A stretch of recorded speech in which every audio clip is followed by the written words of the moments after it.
안녕하세요. 저는 경기도 광주에 살고 있는 40대입니다. 매번 글을 올려야지 하면서도 막상 용기가 나지 않아 올리지 못하였는데 오늘은 용기 내서 한번 글을 써보려고 해요. 저에겐 눈에 넣어도 아프지 않은 딸아이 한 명과 남편이 있어요. 평범한 가정에서 자란 저희 둘은 남들처럼 연애하고 평범하게 결혼식을 올렸고 결혼식을 하고 얼마 안 있다가 인상 좋고 늘 상냥하던 시어머니가 당장 집으로 오라면서 저희 둘을 호출하더라고요. 남편이 외동아들이었기 때문에 어머님이 극진히 생각하신다는 것쯤은 알고 있었고 그렇게 시어머니 댁으로 가게 되었는데 시어머니는 저희가 들어서자마자 이제 본인도 할 말을 하고 살아야겠다며 으름장을 놓으시더라고요.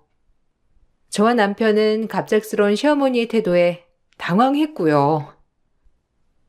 내가 너네를 부른 것은 말이야. 이젠 네가 결혼을 했잖니. 그러니까 너희가 날 봉양해야겠다 이 말이야.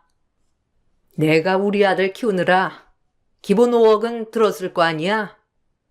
어린 시절 밥 해줘, 학원 보내줘, 공부시켜줘, 대학 보내줘.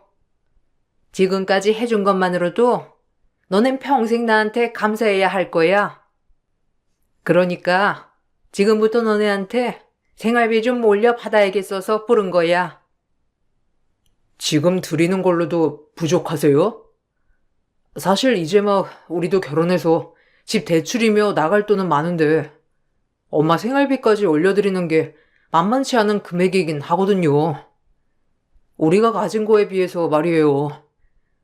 엄마의 희생은 내가 다 알지만. 그래도 그렇지. 내가 널 키운 거에 비하면 그 정도 돈을 못 해주겠다는 거야? 남의 아들들은 이렇게 말 안 해도 알아서 준다는데 꼭 너희는 내가 이렇게 불러다가 앉혀서 얘기를 해야 하니? 이런 말 하는 것도 어디 쉬운 줄 알아? 조목조목 따지는 시어머니의 말을 들어보면 뭐 본인이 요구할 건 정당하게 요구하는 느낌이었지만 사실 저희들의 벌이로 시어머니가 원하는 생활비를 맞춰드리는 게 어려웠어요. 지금도 거의 130만 원씩 드리고 있었는데 어머님은 200만 원을 요구하더라고요. 그때 당시 제 월급 230만 원이었는데 결혼한 지도 얼마 되지 않아 참 이런 부분이 난감했어요. 남편도 난감해했고 둘이 맞벌이를 하는 이유도 살림살이가 빠듯했기 때문에 그랬던 건데 시어머니는 아는지 모르는지 무조건적으로 생활비와 철철이 용돈에 선물을 요구하였죠. 평범한 직장인이었기에 이런 시어머니의 말이 부담스럽더라고요. 새아기, 네가 말해봐라. 내가 너무 무리한 걸 요구한 거야? 아니 늙은이 혼자 살면서 밥 해먹고 쇼핑하고 친구들 좀 만나다 보면 200이 우습지, 안 그러니? 그런데 내가 이걸 아들한테 요구하는 게 네가 봐도 너무하다고 생각하냐? 너무하다기보단 아무래도 저희 벌이 때문에 그렇죠, 어머님. 저희도 많이 벌면 진짜 많이 해드리고 싶어요. 내가 너희한테 효도할 기회를 주는 건데도 이렇게 거절한다, 이거지? 그럼 나도 가만 못 있지. 너희가 살고 있는 그 전셋집 빼라. 그거 내가 보태준 돈 아니니? 나도 힘들게 해준 집이야. 너희도 힘들어서 나 봉양 못한다면 전셋집 빼. 엄마, 너무하세요. 그거 엄마가 보태주고도 모자라서 대출까지 받은 건데 그걸 달라고 하시니.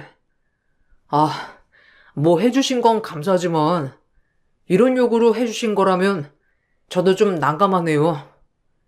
엄마가 절 위해 희생한 거 내가 모르는 것도 아니지만. 어머님은 결혼할 때 해주신 전셋집을 빼라고 하시더라고요. 남편과 전 순간 할 말이 없어졌고 결국 어머님 뜻대로 월 200을 맞춰드리기로 했어요. 살림살이가 많이 빠듯했고 누굴 위해 일하는 건가라는 생각이 들었지만 그래 아들 하나 저렇게 번듯하게 키워서 어머님도 누리고 살고 싶으시겠지라고 애써 생각했습니다. 남편도 이때까지는 어머님의 요구가 무리하다고 생각하기보단 본인을 이렇게 키워주셨으니 응당 우리가 이 정도 해드리는 건 당연하다고 생각했고요. 그리고 저한테 굉장히 미안해하는 남편을 보면서 그냥 마음만으로 이렇게 나를 생각해주니 되었다는 마음을 가지게 되었어요. 미안해. 너한테까지 짐을 지게 하네, 내가. 저가댁도 신경 써야 하는데 너무 우리 엄마만 신경 쓰는 것 같아. 미안해. 우리 부모님은 뭐 아직 은퇴도 안 하셨고 두 분이 돈 벌고 계시는데 뭐 그냥 기념일이나 때 돼서 잘 챙겨드리자. 당신이 그런 마음 잊지 않고 있으면 돼. 나중에 엄마 아빠 은퇴하면 우리가 지금 어머님한테 하는 것처럼 잘해드리면 되지 뭐. 당연하지. 너희 부모님들은 내 부모님이나 마찬가지인데 내가 잘해야지. 어쨌든 우리 엄마도 막상 내가 장가가고 그러니까 허전해서 그러시는 걸 거야. 혼자 집에 계시니까 자꾸 나가게 되고 그러면 돈도 쓰게 되니까 이해해줘서 고마워. 그래도 남편은 저희 부모님까지 챙겼고 비록 말뿐이었지만 저런 마음을 잊지 않고 있다면 언젠가 저희 부모님한테도 참 잘할 거라 생각하고 믿어 의심치 않았죠. 하지만 시어머니는 생활비 200만 원만으론 끝나지 않았는데 매번 주말마다 외식을 하자고 하셨고 곧 그 외식 비용은 저희가 모두 부담해야 했습니다. 그리고 같이 다니는 친구분들이 어떤 분들인지 모르겠지만 쇼핑도 거의 매일 하셨고 나중에 어머님 생신이 겹쳐 있을 땐 생활비 200에 더불어 생신 선물까지 말씀하셨죠. 이번 주말 뭐하니? 나 샥스핀 먹고 싶은데 너네 집으로 건너와서 좀 같이 먹으러 가자. 내가 평일에 우리 친구들이랑 먹으러 갔는데 아주 맛있더라. 그게 자꾸 아른아른거리지 뭐야. 주말에 너희 다 쉬지? 샥스핀 먹으러 갈 준비하고 와. 주말에 스케줄이 없긴 한데 네, 뭐 알겠어요. 그럼 12시까지 어머니 모시러 갈게요. 집 앞으로 나와 계시면 될 것 같아요. 그렇게 약속을 하고 샥스핀을 먹으러 간 날 어머님은 아무렇지 않게 계산 빌지를 남편에게 내밀더라고요. 사실 좀 얄미웠고 뻔히 벌이가 어떤 줄 알면서 이렇게 고급 레스토랑에 데려와 아무렇지 않게 런치가 인당 13만 원이나 하는 걸 계산하라고 하는 게 부담이 되었어요. 아등바등 살면서 허리띠 졸라 매는 저에게 정말 한 끼에 인당 13만 원이라는 가격은 좀 충격이더라고요. 사실 어머님이 먹으러 가자기에 저희 밥을 사주시려나 보다라는 마음도 살짝 있긴 있었는데 그렇게 계산을 하고 나오니 좀 기분이 안 좋았어요. 어머님의 발끝을 따라다니며 맞춰주는 것은 진짜 힘들었는데 뱁새가 항새 따라가다 다리가 찢어진다고 하듯 정말 다리가 찢어지게 겨우겨우 어머님 비위를 맞춰 드렸거든요. 늘 생활비 펑크를 메꾸는 날도 허다했고 정말 이건 아니지 싶었어요. 새아기는 오늘 무슨 일 있냐? 밥 잘 먹어놓고 표정이 안 좋다 너. 뚱해가지고. 내가 여기 친구들이랑 먹고 너희 데리고 오고 싶어서 특별히 데리고 온 건데 내 성의는 무시하고 그런 표정 짓는 거 뭐니? 아, 그리고 얼마 뒤에 내 생일인 거 알지? 내 친구 이번에 아들내한테 샤넬 가방 받았더라. 나도 그런 가방 하나 갖고 싶더라. 우리 아들 엄마한테 해줄 수 있지요? 어머님, 진짜 너무하신 거 아니에요? 저 230만 원 벌어요. 이 월급도 뻔하고요. 근데 어머님 생활비에 그나마 어머님이 보태주신 전세 대출값에 저희 생활비 그리고 각자 보험료까지 진짜 얼마나 빠듯한 줄 아세요? 뭐 한두 번 이렇게 고급 음식 대접할 수 있죠. 저 한 끼에 13만 원짜리 먹으려면 정말 눈앞이 벌벌 떨려요, 어머님. 아무리 요새 사람들이 즐기고 산다지만 한 끼에 인당 13만 원 생각할 수도 없는 돈이라고요, 저희한테. 그런데 그 돈까지 다 내라고 하시고 이젠 가방까지 사달라고 하시는 게 너무하신 거 아니에요? 저 정말 어머님 이해가 안 돼서 그래요. 제 말이 틀렸어요? 어머, 기가 막혀. 말이 안 나온다. 내가 얘 키우면서 얼마나 갖은 노력을 했는데 네가 그런 말을 해? 내 아들이 가만히 있는데 네가 왜 감나라 배나라야? 그리고 내가 얘 키우는 데만 5억이 넘게 들었다. 근데 이제 와서 본전도 못 뽑아? 그렇게 불만이면 전세 보태준 금액까지 싹 다 내놔. 남들은 말을 안 해도 알아서 척척 해준다는데 이거야 원. 시어머니는 오히려 화를 내셨고 전셋값을 다시 내놓으라고 하시며 또다시 남들과 비교하기 시작했어요. 남편은 저와 시어머니가 언성을 높이고 있는데도 답답하다는 듯이 아무 말도 못했고 그저 저만 나쁜 며느리가 된 것 같았어요. 어머님이 과하시니까 그렇죠. 저희 엄마 아빠도 저 힘들게 키우셨는데 지금 아무것도 못 해드리고 있어요. 부모님한테 잘하고 싶은 마음 다 똑같은 거 아닐까요? 그러니까 어머님이 저희 형편 조금만 배려해 주세요.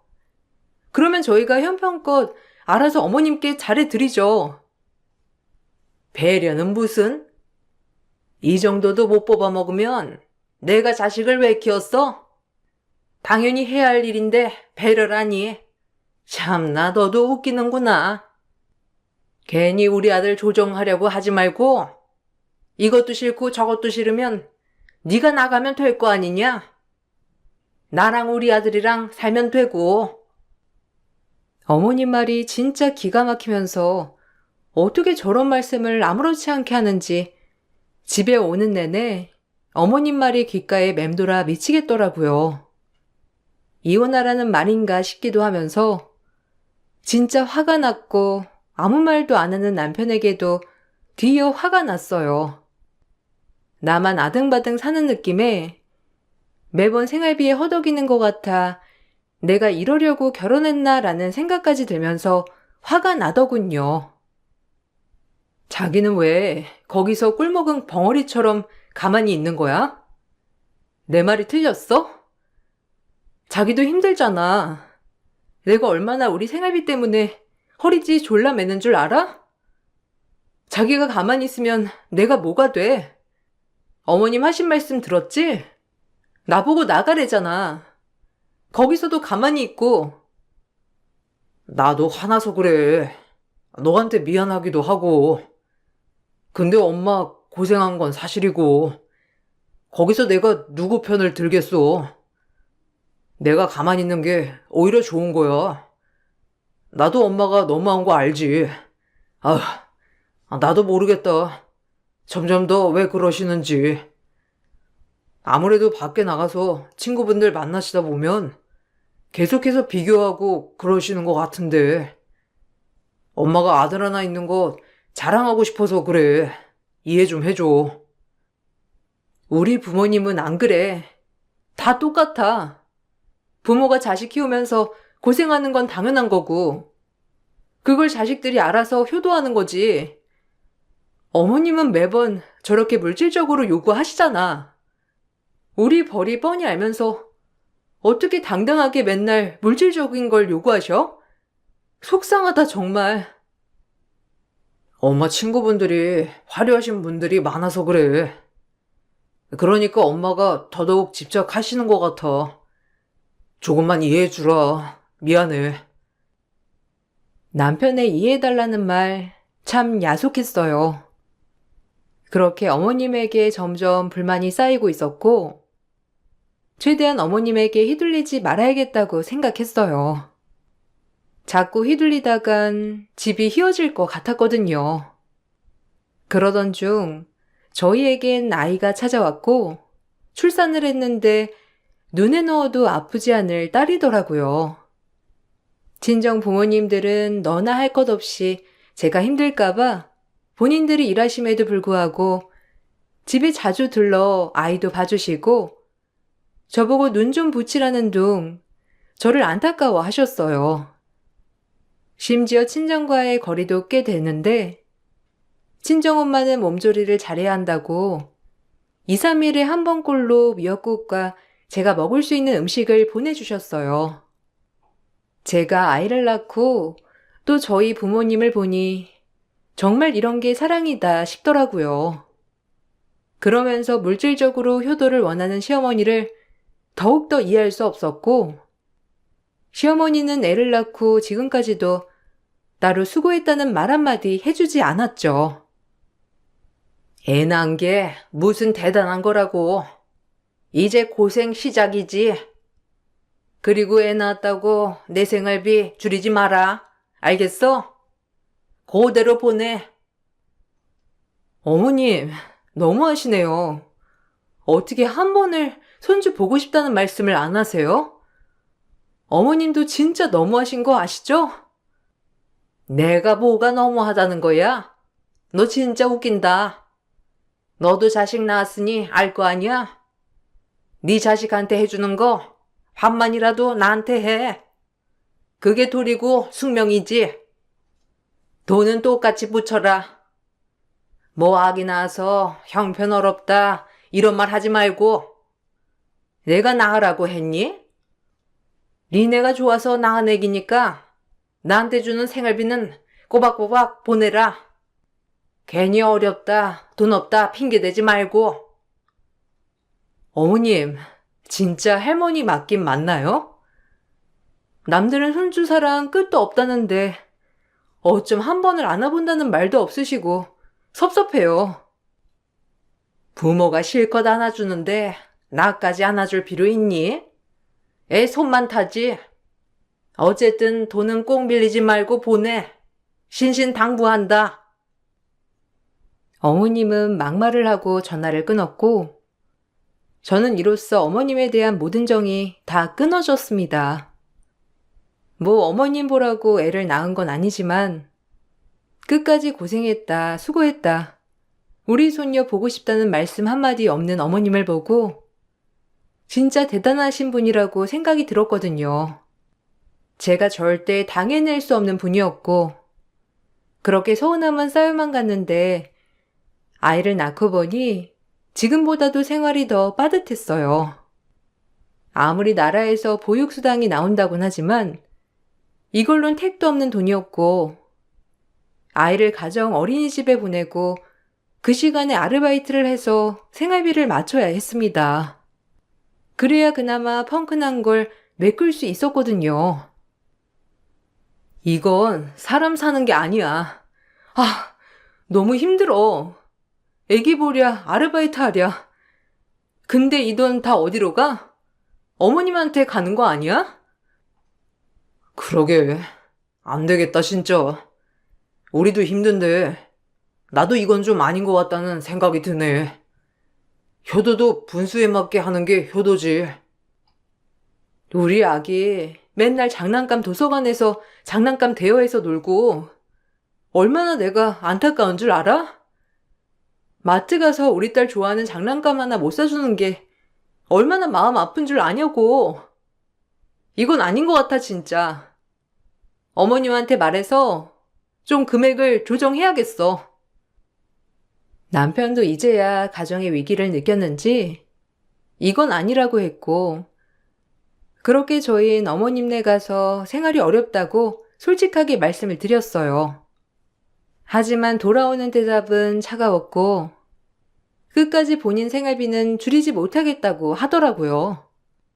사실상 이해가 가지 않았는데 도대체 뭐라고 돌아다니시길래 이렇게 돈에 집착을 하시는 걸까라는 생각이 들면서 어처구니가 없었거든요. 내 이럴 줄 알았다. 아이 낳고 나면 내가 언젠간 이런 일이 있을 줄 알았어. 너희가 좋아서 낳아놓고 이제 와서 왜 내 생활비를 줄인다는 게 말이 돼?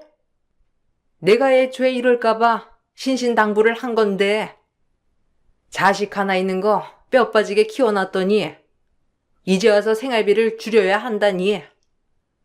내가 이 꼴 보려고 너 키웠는 줄 아냐? 네가 말해봐, 입이 있으면. 진짜 너무한다, 너희. 엄마, 우리 사정 알잖아요. 엄마도 나 키울 때 어려워 봤었고. 그냥 우리 사정 좀 봐주면 안 될까? 생활비 좀만 줄일게요. 엄마를 소홀히 여기는 게 아니라 진짜 형편 때문에 그래. 그러니까 엄마가 너그럽게 이해 좀 해주세요. 부탁할게. 그런 말 하려거든 너희 집으로 돌아가. 분명 말했다. 엄마는 한치도 양보 못한다고. 다 보상받아야겠으니까 돌아가. 시어머니는 저에게 그대로 집에 가라고 한 뒤 본인 방으로 들어갔고 말이 통하지가 않았어요. 남편이 이렇게 사정을 하는데도 들어주시지 않는 어머님을 보고 남편도 많은 생각에 빠진 것 같았고 저희가 힘들다고 했음에도 불구하고 그 뒤 시어머니는 뭐에 또 홀렸는지 본인 차를 사달라고 하더라고요. 진짜 기가 막혀 말이 안 나왔는데 이 상황에 차라니요. 나다. 내가 받은 차량이 있는데 이 나이에 이제 제네시스 신형 정도는 끌어줘야 하지 않겠니? 매번 똥차 타고 다니고 친구들 사이에서 내가 꼴이 말이 아니에요. 맨날 친구들이 집에 데려다 주는 것도 미안하고 어차피 이거 할부로 하면 괜찮잖아. 나도 아들한테 차 한 대 받아보자. 지금 타는 내 차 팔면서 계약금하고 한 60개월 할부하면 어떨까 하는데. 어머님, 감당하실 수 있으면 바꾸세요. 저흰 차 못 바꿔드려요. 지금 생활비도 없는 판에 어머님 차 바꿔드리게 생겼어요? 뭐라고? 내 돈으로? 내가 돈이 어딨냐? 너네한테 타서 쓰는 건데. 아주 말 웃기게 하네, 이것들이. 그래서 못 바꿔준다고? 네, 절대 못 바꿔드려요. 저희 아이 봐주시는 친정엄마한테도 용돈 한 번 제대로 못 드렸는데 저희가 왜 어머님한테 생활비까지 들여가면서 차를 바꿔드려야 하죠? 그렇게는 못하겠네요. 어머님 돈으로 바꾸실 수 있음 바꾸시던지 알아서 하세요. 끊을게요. 독한 마음을 먹고 이렇게 전화를 끊자 시어머니는 노발대발 난리가 났고 제가 이렇게 완강하게 거절을 하자 남편을 닥달하기 시작했어요. 하지만 남편도 어처구니 없어 하긴 마찬가지였는데 아무리 착하고 시어머니한테 휘둘리는 남편이었지만 이번 일은 남편도 정말 어이없어 했어요. 남편도 시어머니에게 딱 부러지게 거절을 했는데도 시어머니는 끝이 없었죠. 형편 아시잖아요. 지금 있는 차도 멀쩡하고 잘 굴러가는데. 그리고 엄마 형편에 그 정도 차면 좋은 거죠. 무슨 제네시스를 탄다고 해요? 뭐? 지금 내 주제에 제네시스 타령한다고 너나 우습게 보는 거냐? 내 주제가 뭐가 어떤데? 내가 널 어떻게 키웠는데? 이 정도도 못 받아? 아니 60개월 할부도 된다구만. 왜 못 해준다는 거야? 그놈의 돈 없다 돈 없다. 내가 친구들 만나면 체면이 안 서 아주. 엄마 친구들 아들들은 돈 다 잘 버나 보죠. 전 제가 못나서 돈을 못 버니까 이것밖에 못 해드리는 거라고요. 엄마 진짜 너무하네요. 그것이랑 살더니 아주 너도 그것이랑 비슷해지는구나. 안 된다, 돈 없다, 아주 달고 살아. 그러니까 더 돈이 안 붙는 거야. 내가 널 어떻게 키웠니? 줄줄이 읊어봐. 그래야 네가 차를 뽑아줄래? 내가 아들한테 이런 것도 못 요구하냐? 엄마 진짜 그만해요. 제가 그저 돈으로만 보이죠? 정말 지친다고요. 그러니까 엄마 제발 좀 눈 좀 낮추세요. 네? 어이가 없다 정말. 내가 고생한 거 네가 지금 나한테 돈 대주는 거에 비할 것 같아? 네가 감히 나를 훈계해? 남편이 아무리 거절을 해도 시어머니의 제네시스 타령은 멈출 줄 몰랐고 밤낮으로 전화하며 괴롭혔어요. 아주 끈질기게 괴롭히는데 진절머리가 나더라고요. 어떻게 저렇게 본인이 가지고 싶은 걸 상황 따지지 않고 무작정 가지려고만 하는지 어린아이 같은 느낌도 들었습니다. 하도 전화로 시달리게 되니 귀에서 피가 날 지경이었고, 그래서 결국 전 남편과의 긴 상의 끝에 특단의 조치를 내렸습니다. 한 달 정도가 지나도 제네시스 타령을 하는 시어머니에게 남편은 덥석 차를 뽑아 주었어요. 아유, 이러니까 너무 좋다. 진작 사줬으면 얼마나 좋으니? 괜히 너네랑 얼굴만 붉혔지, 안 그래? 나한테 어울리지 않니? 나처럼 고급진 사람한테는 이런 차가 어울려. 내 친구들 불러 드라이브나 해야겠다. 어쨌든 고맙다, 우리 아들. 이렇게 엄마 말 들으니까 얼마나 좋아? 너넨 내 말을 들어야 떡이 나온다니까.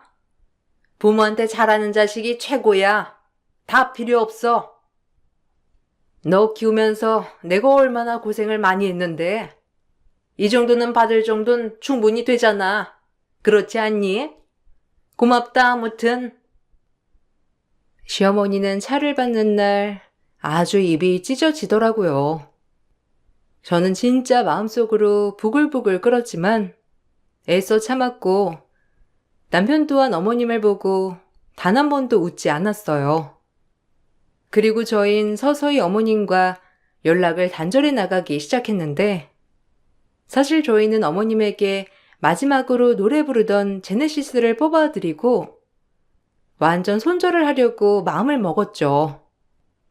남편도 자신을 돈주머니로 보던 본인의 엄마가 지긋지긋하다고 했고 남편에게 더욱더 놀라운 이야기를 듣게 되었습니다. 사실 시어머니는 남편을 키워준 생모가 아니라고 했어요. 어린 시절 부모님을 교통사고로 여의고 시아버님의 누나, 즉 고모님이 남편을 거둬주신 거죠. 그러면서 그 고모님에게 남편은 그래도 키워준 은혜에 대한 보답으로 여태껏 그렇게 해왔던 거였다는데 이 말을 들으니 멍하더라고요. 어렸을 때부터 고모의 눈치를 보면서 자랐다고 했고 버림받지 않기 위해 더 노력했다고 했어요.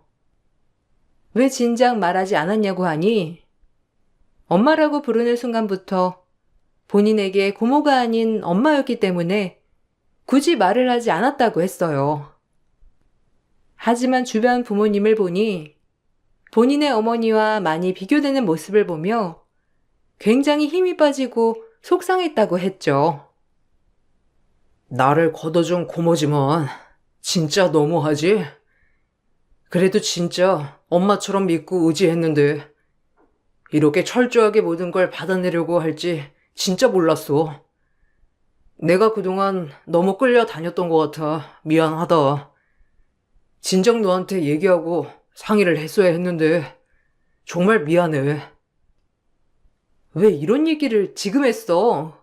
아, 나 진짜 어이가 없다. 그럼 고모님이신 거야? 아니, 키워주신 건 감사하지만 어떻게 이런 식으로 우리를 매번 괴롭힐 수가 있어? 자기가 너무 바보같이 끌려다녔어. 나한테 진작 얘기하지. 그거네. 고모님은 아예 자기 키우면서 모든 걸 다 애초에 뽕 뽑을 심정으로 키운 거였어. 아, 너무한다, 진짜. 어떻게 그래도 키운 세월이 있는데 어쩐지 이상했어. 애써 우리 친엄마라고 생각하고 살았어. 고모니까 저렇지라고 생각하게 되면 내가 더 힘들 것 같았거든. 그래도 너한테 얘기 안 한 건 미안하다. 진짜 너무 미안해. 아무래도 그냥 끝까지 얘기 안 하고 싶었던 걸 수도 있어. 부모님이 안 계신 건 사실이니까. 자기 잘못이 맞긴 해. 진작에 말했어야지. 애초에 얘기해줬으면 나라도 단호하게 거절을 했을 거 아니야. 자기 친어머니인 줄 알고 생활비도 보내드렸던 건데 절대 용서 못해. 그 사람은 당신을 이용하는 거니까. 남편은 제 말을 듣고 많이 울었고 그동안 어떻게 살아왔는지 정말 너무나도 잘 알겠더라고요. 이 얘기를 듣자 너무 화가 났고 저흰 그렇게 시어머니의 연락을 철저히 피했습니다.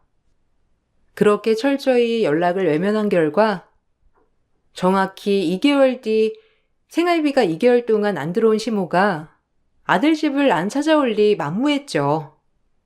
주변 아주머니들과 친하게 지냈기 때문에 저에게 아주머니들이 얘기해줬는데 시어머니가 아주 환한 얼굴로 찾아왔다고 말이에요. 야, 너네 문 안 열어? 돈이 얼마나 밀린 줄 알아? 너희 거기 안에 있는 거 다 알아? 감히 내 연락도 안 받고 그래? 누구요? 그 집 보름 전에 이민 갔어요. 거기 아무리 초인종 눌러도 소용없어요. 그러니까 얼른 돌아가세요. 그럴 리가 없는데. 여기가 우리 아들 집인데 이민을 갔다고요? 나한테 그런 소리 한 번도 한 적이 없는데.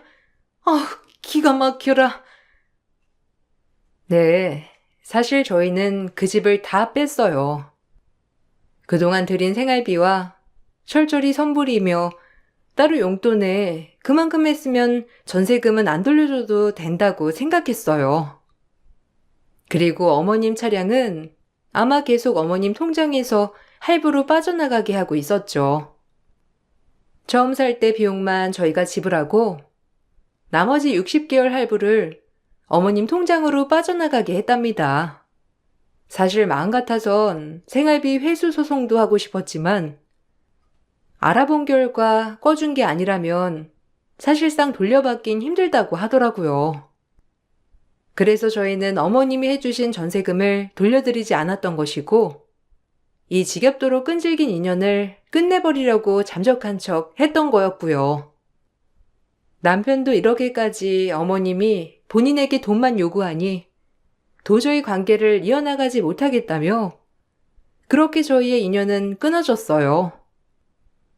하지만 어머님은 끈질기게 저희를 찾아내려고 하셨고 결국 저희 부모님에게까지 찾아와 저희를 찾았죠.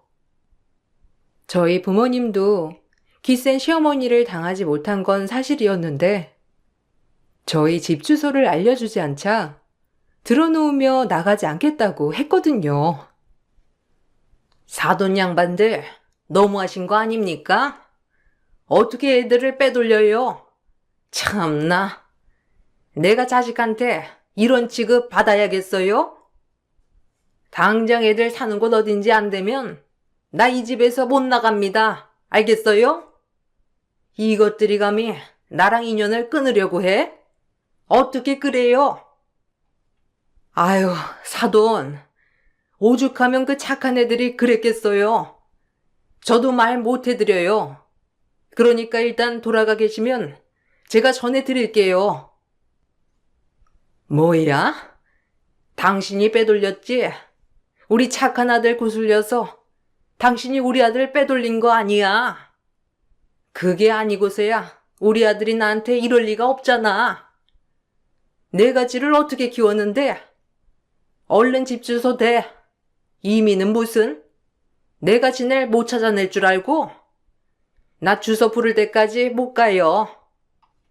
여기 들어놓으면 그만이야. 당장 주소 대요. 걔네가 이민을 가? 참나, 누구를 속여? 시어머니의 성화에 친정엄마는 결국 경찰까지 동원해 시어머니를 내쫓았고, 그 뒤로 시어머니는 저희 엄마까지 미행해 저희 집 주소를 알아내어 득달같이 찾아왔어요. 그리고 뻔뻔하게 현관문을 부수려고 신용을 하며 문을 열어젖혔고, 시어머니는 절 보자마자 뺨을 날리셨습니다. 전 그대로 내동댕이 쳐졌는데, 이 모습을 본 남편은 본인을 키워준 엄마지만 강경하게 내쫓더라고요. 네가 조종했니? 아예 나랑 영 끊고 살자고 네가 조종했어? 뭐 한마디 한마디 할 때마다 내가 알아봤다. 아주 나한테 쓰는 돈 아까워하더니 드디어 천륜을 끊으려고 네가 작정을 해? 내가 널 가만히 둘 줄 알아? 우리 아들 빼돌린 죄 가만 안 둬. 이게 지금 뭐 하는 짓이에요? 어머님이 여태까지 했던 행동들을 좀 되돌아 보시라고요. 이렇게 소리를 지를 게 아니라. 당장 그 면상 못 치워요? 나 눈 돌면 진짜 당신 어떻게 할지도 몰라. 당신이란 여자 이제 지긋지긋해. 자식을 돈줄로만 보는. 우리 계산 끝나지 않았나? 그동안 내가 준 생활비며 고가의 선물들 철저히 용돈에 다 그 전세금으로 퉁치자고. 나한테 해준 거 없잖아, 당신도. 나도 이 전세금 못 줘. 전세금 안 내나? 이게 어디서 내 돈을 꿀꺽 하려고 해?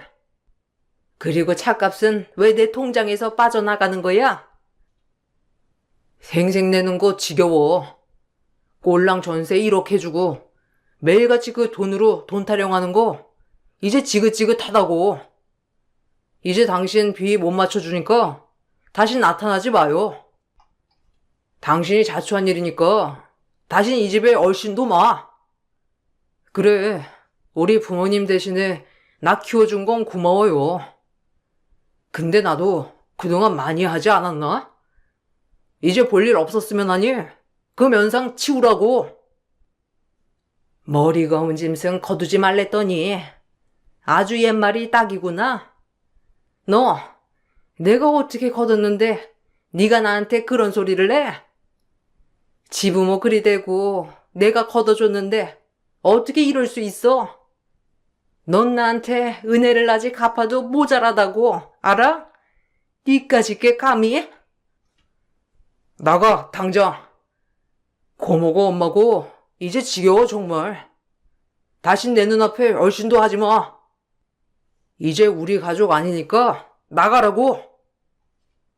아줌마, 당장 나가요.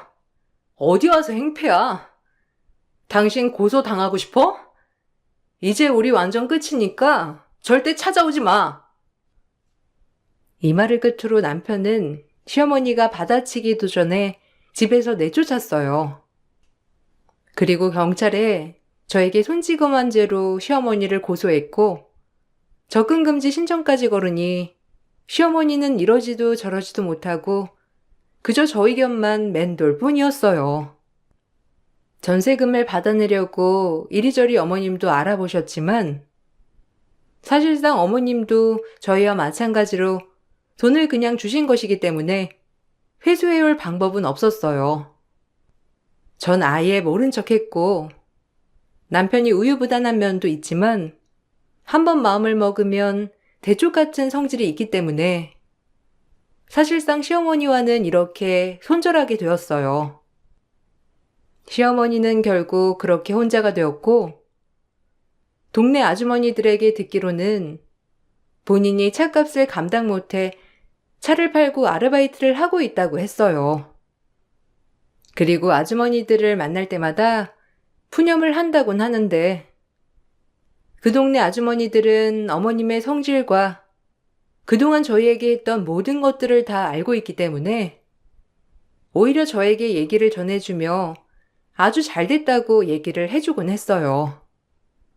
저 역시도 손녀 한 번 안아주지 않고 돈밖에 모르던 시어머니가 용서되지 않지만 이 부분에 있어선 이해가 가네요.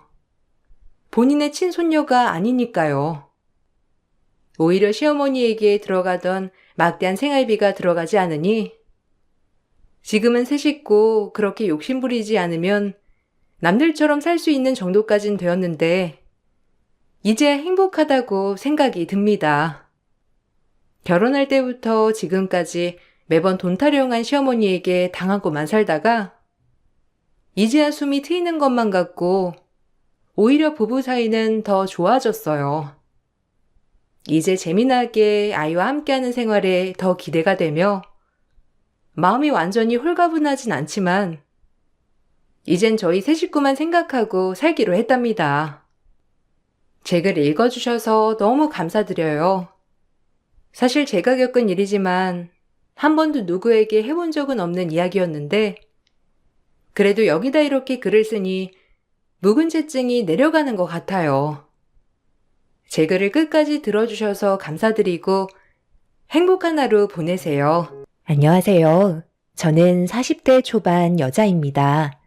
최근에 남편과의 관계를 정리하고 지금 현재 초등학교 6학년, 3학년 된 아들 둘과 함께 살아가고 있습니다.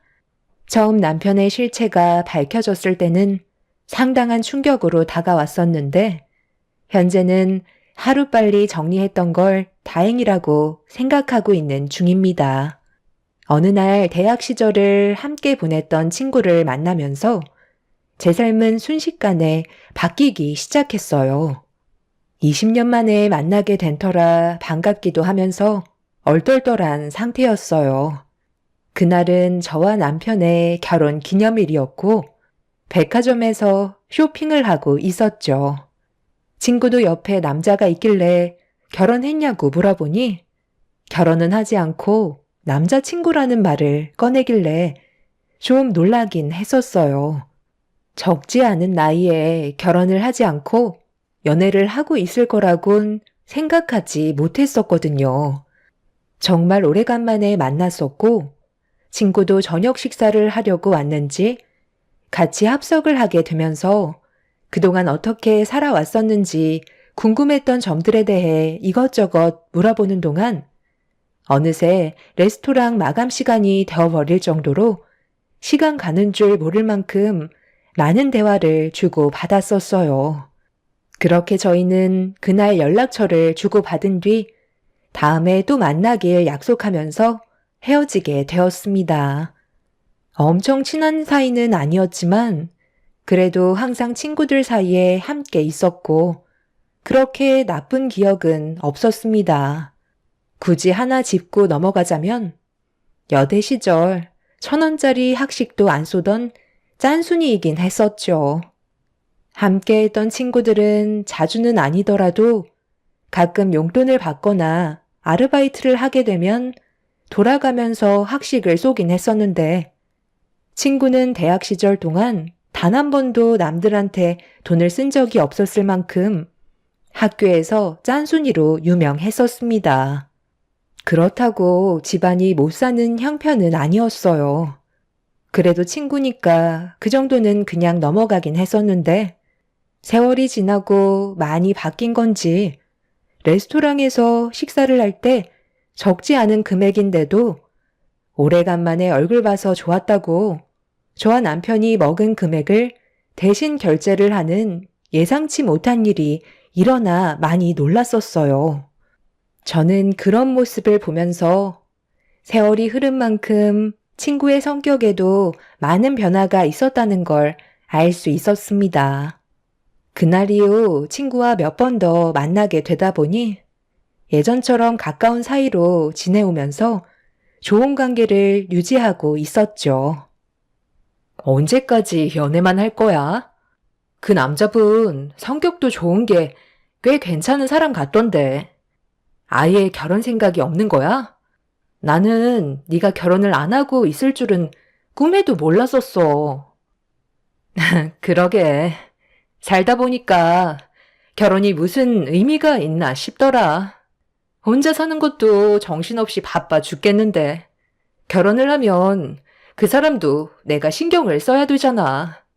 나는 그냥 내가 만나고 싶을 때 만나는 그런 관계가 좋은 것 같아. 원할 때 자유를 선택할 수 있는 게 얼마나 좋은데. 사람마다 다르겠지만 나는 이런 삶에 만족하고 있어. 너 성격도 정말 많이 변한 거 알아?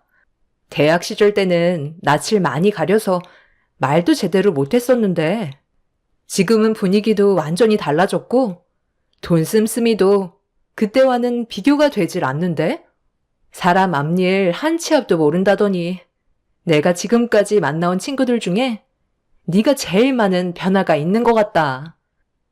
저번에도 얘기했지만 부모님이 졸업하자마자 일찍 돌아가시고 아끼면서 살아봤자 무슨 의미가 있나 싶더라. 그때부터 많이 바뀐 것 같아. 한 번뿐인 삶을 즐기면서 사는 게 좋지 않겠어? 그리고 나 접대 그 사람이랑 헤어졌어. 생각보다 내 스타일이 아니더라고. 나는 내가 원하는 방향대로 맞춰주는 사람을 좋아하지? 자기 고집 부리는 사람을 제일 싫어하는데 요즘 들어 그 사람이 나를 조종하려 들더라고. 그래서 그냥 그만 만나자고 얘기했어. 널린 게 남자인데 아쉬울 거 없잖아? 친구의 인생은 남들과는 많이 달랐어요. 자기가 원하는 삶을 살아가면서 많은 것들을 누리고 있었죠.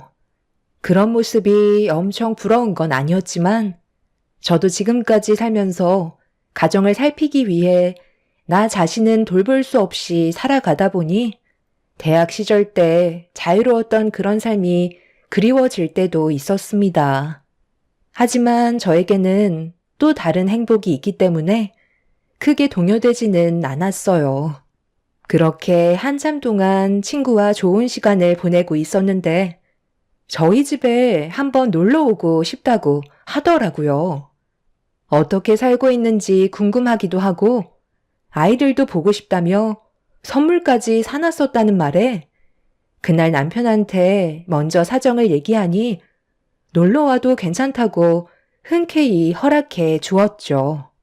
그렇게 친구와 함께 저희 집에서 맥주 한잔 하자며 저희 부부와 아이들이 어떤 삶을 살고 있는지 초대를 했어요. 아이들은 친구가 사온 게임기에 푹 빠져서는 행복한 얼굴을 하고 있길래 저 또한 기분이 너무 좋았었고 앞으로 좋은 관계를 유지할 거라 생각했었지만 그건 순전히 제 착각이었습니다. 늦은 저녁 시간이라 아이들의 잠자리를 봐주고 나왔는데 친구와 남편이 뭐가 그리 즐거운지 웃으면서 대화를 주고받고 있더라고요. 그런데 서로 주고받는 시선에서 묘한 기분을 느끼게 되었고 저는 둘 다 술이 많이 취한 것 같아 자리를 그만 정리하려고 헛기침을 하면서 걸어 나오자 저를 의식한 친구는 시간을 보더니 많이 늦었다면서 자리에서 먼저 일어났어요. 그렇게 친구는 대리운전을 부른 뒤 집으로 돌아갔고 남편은 뭐가 그리 좋은지 친구가 집에 갔는데도 혼자 웃고 있었습니다.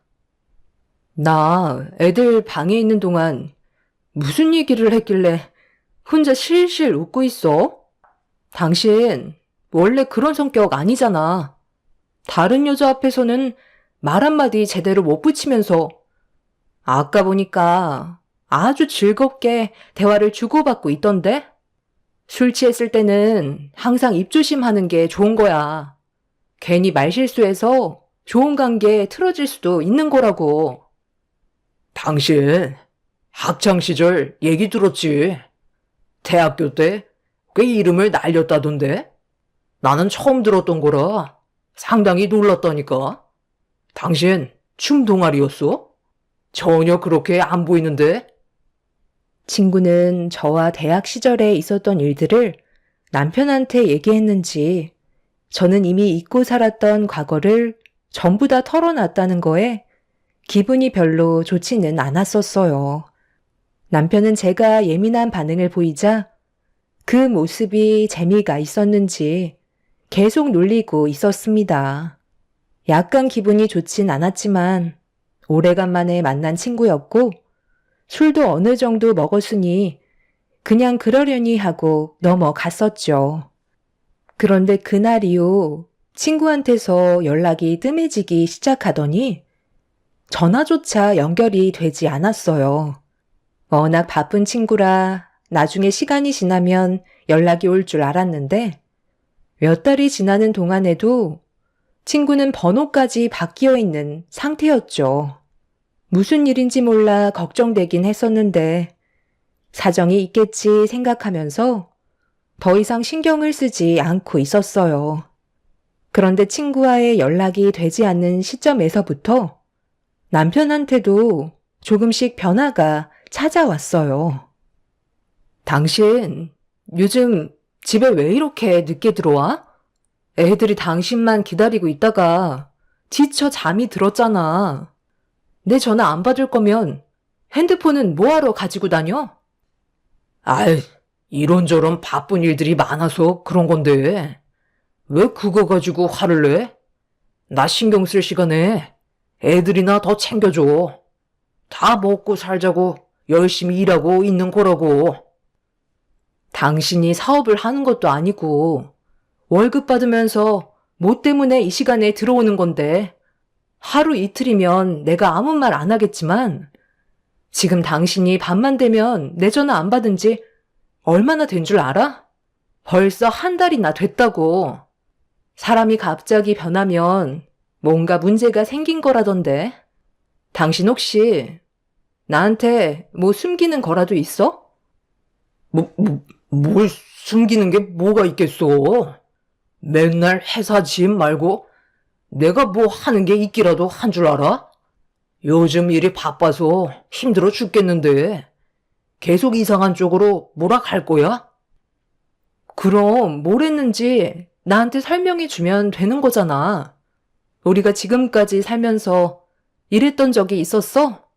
아무리 바빠도 무슨 일이 있으면 나한테 문자라도 한 통 남겼는데 지금 당신은 꼭 하는 행동이 바람 피우고 있는 것처럼 보인다고. 설마 나 말고 다른 여자 만나는 건 아니지? 나는 몰라도 아이들한테까지는 상처 주는 행동 하지 않았으면 좋겠어. 나는 당신 믿어도 되는 거지? 앞으로 연락하는 게 좀 귀찮더라도 문자 한 통 정도는 남겨줘. 그래야 안심이 될 거 아냐. 남편은 제 말을 듣기 싫다며 방으로 들어가 버렸어요. 남편의 변해버린 모습이 저를 당황스럽게 만들고 있었죠. 무슨 일 때문에 그러는 건지 알 수가 없으니 답답할 뿐이었지만 회사 일에 항상 열심히였던 남편인지라 많이 지쳐 보이는 모습에 일단 그냥 가만히 놔뒀어요. 그렇게 며칠의 시간이 더 지나고 남편의 변화되지 않은 행동에 점점 화가 치밀어 오르기 시작할 때 모르는 번호로 갑자기 전화가 왔길래 아무 생각 없이 받았는데 오랜 기간 동안 연락이 안 됐었던 친구가 뜬금없이 만나길 원한다는 말에 무슨 이유 때문인지 알 수 없었던 저는 일단 약속 장소로 나갔습니다. 그렇게 오래간만에 서로 얼굴을 마주하게 되었죠. 갑자기 연락도 끊기고 전화번호도 바꿔버려서 내가 얼마나 당황스러웠는지 알아? 무슨 일 있었던 거야? 얼굴도 많이 부어 보이고 살도 좀 찐 것 같은데?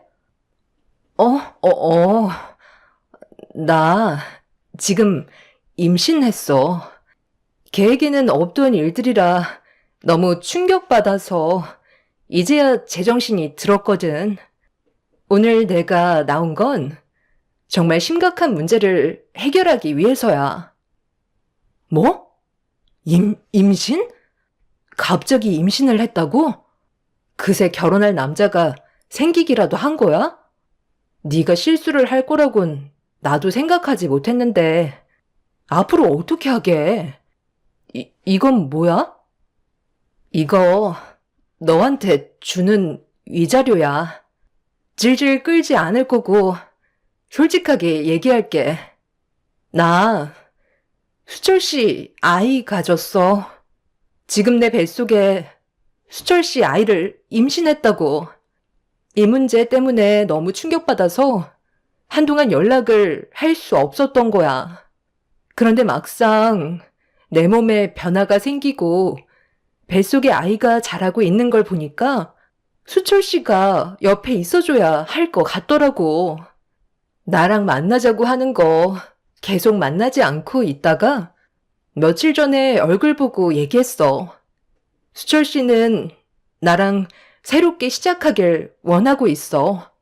너한테 아직 얘기를 못했던 것뿐이야. 네가 친구고 예정을 생각해서 봉투 안에 5억 넣어놨어. 그 정도면 위자료는 충분하다고 생각하는데 괜히 시끄럽게 일 크게 벌이지 말고 조용히 처리하자. 뭐라고? 그니까 그동안 연락 한 통 없다가 갑자기 이게 다 무슨 말이야. 그러니까 너 뱃속에 지금 우리 남편의 아이가 들어섰다는 거야? 너 지금 나 놀래켜 주려고 연기하는 거지?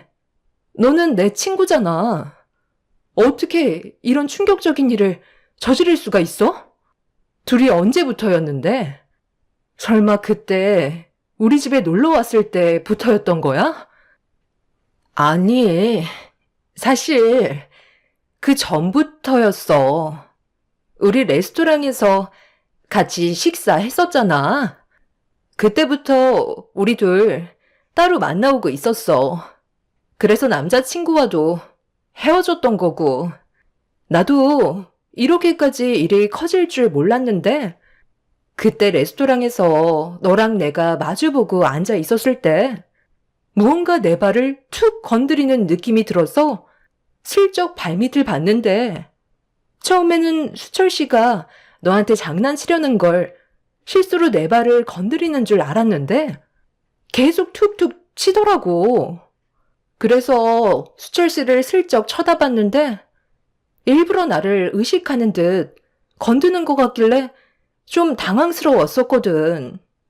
그날 처음 느껴보는 색다른 긴장감과 느낌이 싫지 않았던 나는 수철 씨의 행동을 가만히 지켜보고 있었어. 그리고 이게 장난이 아니라는 것도 알게 되었지.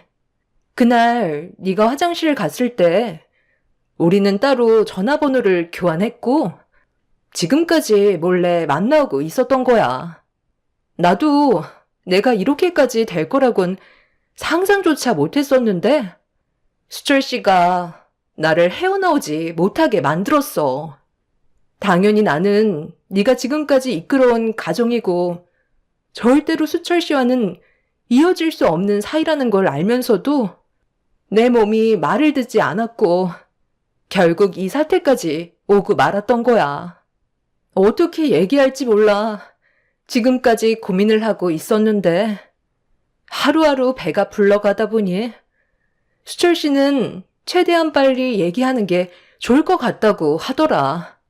한 집안의 가장이 잘못된 선택을 했다는 거 알아.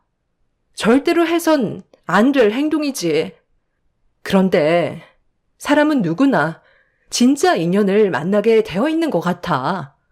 너는 내 친구이지만 이 감정을 언제까지 숨길 수 없을 것 같아서 이렇게 만나자고 한 거야. 5억이면 그 사람 것까지 위자료는 충분하니까 정리해 줄 수 있는 거지? 나 혼자 아이를 어떻게 키우겠어.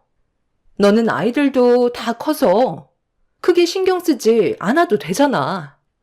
내가 오죽 미안했으면 게임기 들고 너희 집에 찾아갔겠어? 네가 아이들 재우러 들어갔을 때, 그때 우리는 벌써 할 거 다 하고 있었어. 최대한 걸리지 않으려고 감정 조절하느라 힘들었었지만, 너는 전혀 눈치채지 못하고 있었잖아? 이제 그만 수철 씨 보내줘. 나 정말 수철 씨 사랑하고 있어. 이런 감정 처음 느껴봐. 결혼할 거고 앞으로 태어날 수철 씨 아이와 행복하게 살고 싶을 뿐이야. 그렇게 해줄 수 있는 거지? 지금 당장은 힘들겠지만 하루빨리 현실을 받아들이는 게 좋을 거야. 지금 네가 한 말 조금도 거짓이 없는 거지? 정말 우리 남편이랑 함께 살고 싶은 거야? 모든 걸 감당할 수 있을 만큼 그 사람을 진심으로 사랑하는 거니? 내가 너한테 왜 거짓말을 하겠어? 내 모든 걸 걸고 수철 씨를 사랑하고 있어. 남은 인생 함께 할 거고 한날 한시에 눈 감고 싶어. 그렇게 해줄 수 있는 거지? 그럼 조건이 하나 있어. 네가 준 5억 내가 받을게. 하지만 이건 너한테 받는 위자료고 그 사람한테는 따로 받을 거야. 그리고 지금 당장 각서 써. 절대 반품하지 않겠다고. 그리고 2번 다시 너랑 나는 만나지 않았으면 좋겠다. 우리가 지금 이런 상황에서 이성적으로 대화할 수 있는 건 내가 정말 많이 참고 있기 때문이야. 너한테 받은 배신감도 엄청 크지만 그 사람한테 정말 질려버렸거든. 결국 또 이런 식으로 일을 저질렀지만 어쩌겠어. 벌써 건널 수 없는 강을 건너버렸는데. 네가 선택한 길이니까 앞으로 행복만 가득했으면 좋겠다. 너와 내가 나눈 대화에 대한 영상 증거물로 남겨놔야 하니까 다시 한번 얘기해주고 어떤 일이 생기더라도 혼자서 모든 걸 감당하겠다는 각서까지 전부 다 작성해줘. 그럼 깔끔하게 그 사람과 도장 찍고 너한테 보내줄게. 저는 친구한테 모든 증거물들을 받아내었고 남편을 보내주는 대가로 5억을 받았습니다. 그렇게 집으로 돌아가는 동안에도 도저히 믿기지 않은 남편과 친구와의 관계에 너무 화가 치밀어 올랐어요. 사람의 한계를 시험해버린 남편을 도저히 용서할 수가 없었고 이건 정말 아닌 것 같아 집으로 가려는 걸 시댁으로 발길을 돌렸습니다. 시부모님께서는 연락도 없이 찾아온 저를 반겨주셨지만 제 얼굴이 붉어진 모습을 보고 무슨 일이 있었냐며 걱정스러운 얼굴로 바라보고 계셨습니다. 제가 아무 말 없이 거실 소파에 앉자 시부모님께서도 뒤따라 오셔서는 자리에 앉으셨어요. 심각해진 제 얼굴에 시모가 한마디 하셨죠. 왜 또 그래? 우리 아들이 이번엔 뭘 잘못했길래 심각한 얼굴을 하고 있는 거야. 한동안 조용히 지내는가 싶었는데 그새 또 사고를 치기라도 한 거야? 아유, 그럴 리가 있겠소? 내가 한 번만 더 문제 일으키면 그땐 2다리를 분질러 버린다고까지 했었는데 정신 차렸으니까 지금까지 조용했었던 거지. 아유, 며느리 얼굴을 보면서도 그런 말이 나와요. 지금 상당히 불편해 보이잖아요. 무슨 일인데 그래? 네가 연락도 없이 찾아와서 내가 얼마나 불안한 줄 아니? 제가 왜 찾아왔겠어요? 다 그 사람 때문이죠. 어머님이 생각하시는 거 전혀 빗나가지 않았어요. 이번에도 또 사고를 쳤네요. 전에와는 비교가 안 될 정도로 엄청나게 큰 일을 저질렀다고요. 저는 더 이상 함께 살아갈 수 없을 것 같아요. 다른 사람도 아니고 어떻게 제 친구와 바람을 필 수가 있는 거죠? 그것뿐인 줄 아세요? 벌써 친구 뱃속에 새끼까지 쳐버렸어요. 이제 정말 지긋지긋해서 못 봐줄 것 같아요. 오늘 집에 들어가면 언제 이혼할지 몰라 준비해뒀던 서류에 도장 찍으려고요. 뭐라고? 수철이가 지금 아이까지 만들었다는 거야? 한바탕 난리가 난 지 얼마나 됐다고? 또 시작인 거야? 그놈은 도대체가 생각이 있는 놈이야? 여보, 지금 당장 수철이한테 전화해서 우리 집으로 오라고 해요. 내가 그놈을 가만두나 봐라. 당신도 그놈 아예 돌아다니지도 못하게 만들어 버려요. 시부는 남편한테 바로 전화해서는 당장 시댁으로 오라고 난리를 치셨어요. 남편은 어느 정도 예상을 하고 있었는지 무덤덤하게 시댁으로 들어왔습니다. 시모는 남편이 현관에서 들어오기도 전에 양뺨에 손을 올려 붙이면서 바람 피운 지 얼마 되지도 않아서 또 일을 저지르냐고 남편의 멱살을 잡은 뒤 흔들어 대셨습니다. 시부는 베란다에서 골프채를 가지고 나오시면서 가만두지 않겠다고 난리를 쳤지만 남편은 눈 하나 깜빡하지 않고 오히려 더 목소리를 높였어요. 아버지, 그 사람이 제 인생의 전부입니다. 두 번은 없을 테니 이제 그만하세요. 저는 윤미 씨를 절대 놓치고 싶지 않아요. 그래서 작정하고 아이를 가지게 만들었어요. 당신한테는 정말 미안해. 그런데 이게 나인 걸 어쩌겠어. 자유롭게 해줄 테니까 당신도 이제 갈 길 가면 좋을 것 같아. 위자료는 충분히 줄 테니까 이제 그만 정리하자. 당신은 내 친구 윤미 인생까지 망쳤어. 걔도 처신을 잘못했지만 제일 나쁜 놈은 바로 당신이야. 우리 아이들은 어쩌자고 이런 일을 저질러? 이런 식의 삶이 행복한 줄 알아? 결국 당신도 불행만 찾아오게 될 거라고. 나는 평생 당신을 원망하면서 살 거야. 저번에도 바람 피우다 걸려서 한바탕 난리가 났었는데 그때의 상처가 아직까지 아물지도 않았는데 또 이런 일을 저질러? 아이들이 불쌍해서 나만 참고 넘어가면 될 줄 알았어.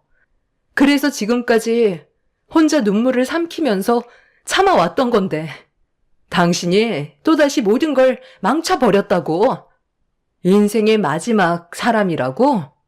퍽이나 그러겠다. 당신은 시간 지나면 또 다른 여자한테 눈길을 돌리겠지. 나니까 당신을 지금까지 통제하면서 살아왔지. 아무것도 모르는 윤미가 당신이랑 살면 걔는 아마 버티지도 못할걸?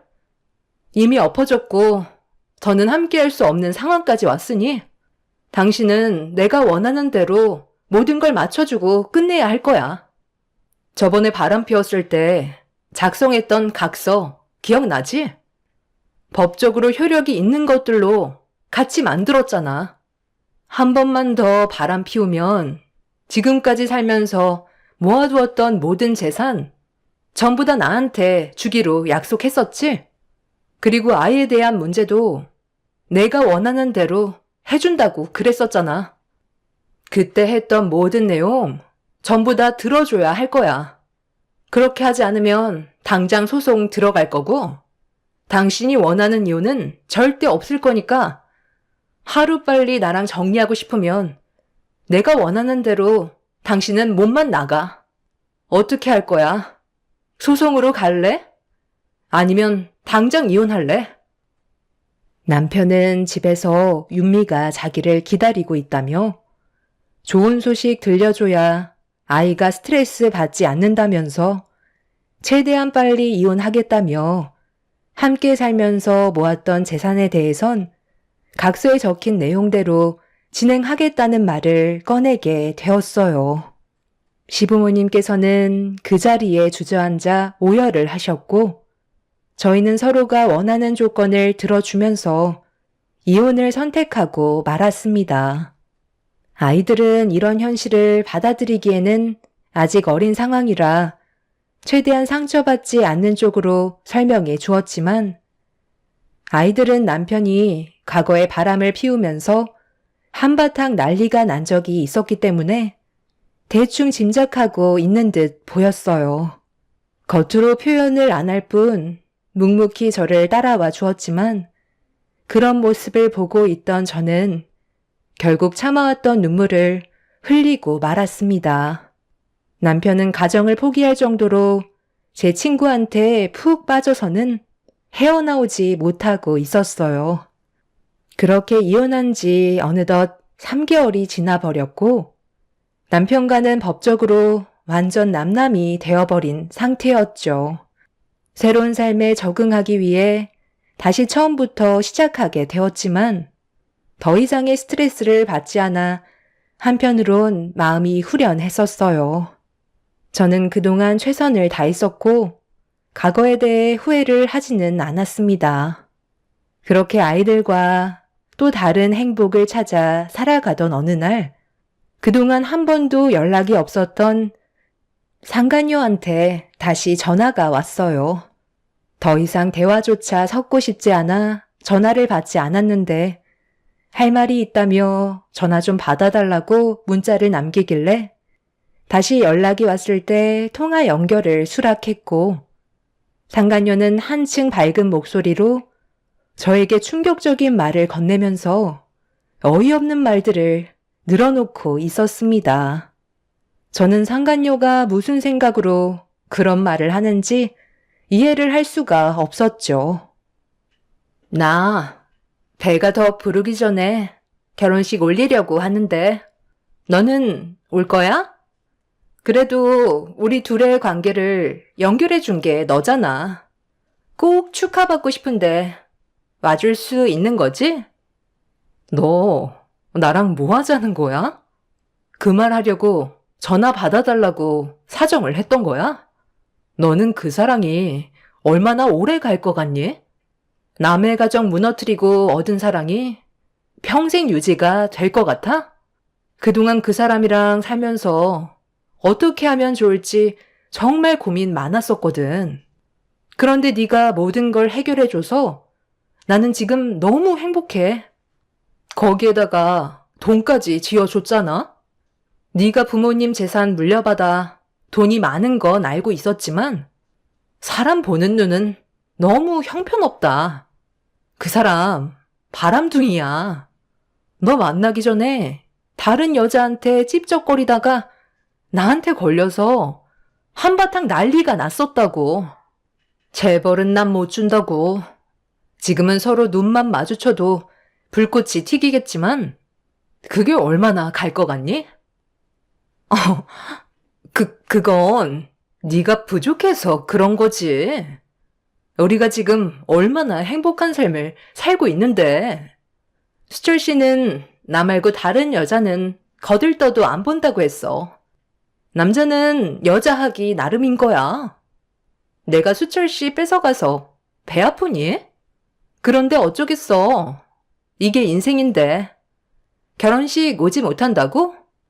그래도 대학 동기들 다 초대해서 너한테도 연락한 건데 어쩔 수 없지 뭐. 앞으로 잘 지내라.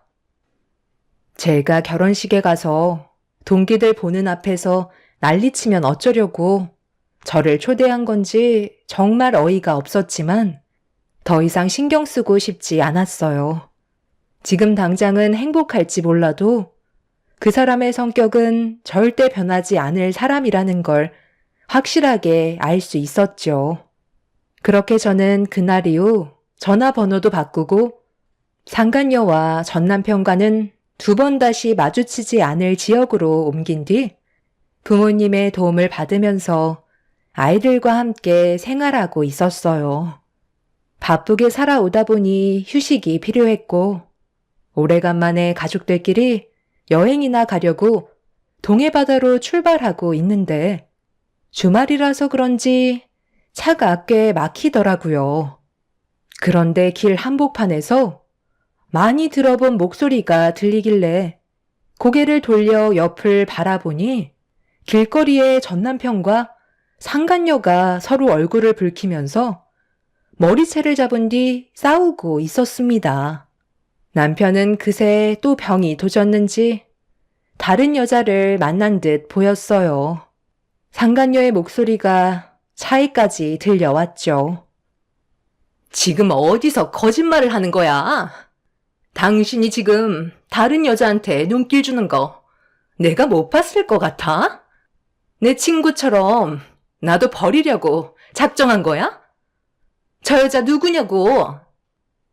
아니, 무슨 소리야? 나는 당신밖에 모른다고 했잖아. 아이 깨겠다. 제발 그만 좀 해. 어떻게 해야 나를 믿어주겠어? 다른 여자한테 눈길 안 줬다니까? 한 번만 걸리기만 해봐. 절대 용서하지 않을 거야. 우리 아이 이제 막 태어났어. 오늘 기분 좋게 외식하러 나왔는데 나 불편하게 만들면 알아서 해. 차라리 땅만 보고 걸어 다녀. 당신은 그 눈이 문제야. 다른 여자들을 뚫어지게 쳐다보잖아. 어떻게 하면 꼬실지 속으로 생각하고 있는 것 같다고. 그리고 요즘에 왜 집에 늦게 들어와? 내가 연락하면 바로바로 받으라고 했잖아. 나를 진짜 사랑하기는 하는 거야? 처음에는 잘 몰랐는데 점점 당신이 다른 사람처럼 느껴진다고. 똑같은 레퍼토리였어요. 남편이 연락이 뜸해진다는 건 또 다른 여자와 만남을 가지고 있다는 거였죠. 그녀의 인생도 참 안타까웠습니다. 늦은 나이에 쓸데없이 남의 가정 건드려서 자신의 삶을 무너뜨리는 모습을 보니 너무 한심스러웠네요. 제가 봤을 때 전 남편은 무조건 다른 여자가 있는 게 확실해 보였죠. 조만간 서로 갈라섰다는 소식이 들려올 것 같네요. 행복만 가득할 거라고 나한테 전화한 지가 1년도 안 됐는데 벌써 삐걱거리는 모습을 보니 더 이상 볼 필요도 없을 것 같습니다. 두 사람의 인생은 제가 손을 쓰지 않아도 알아서 무너질 것 같아요. 아마 제가 승자인 것 같습니다.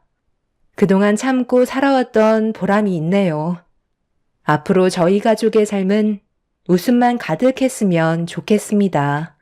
한번 바람 피운 사람은 절대 그 맛을 끊지 못한다는 걸 이번 계기로 알 수 있었어요.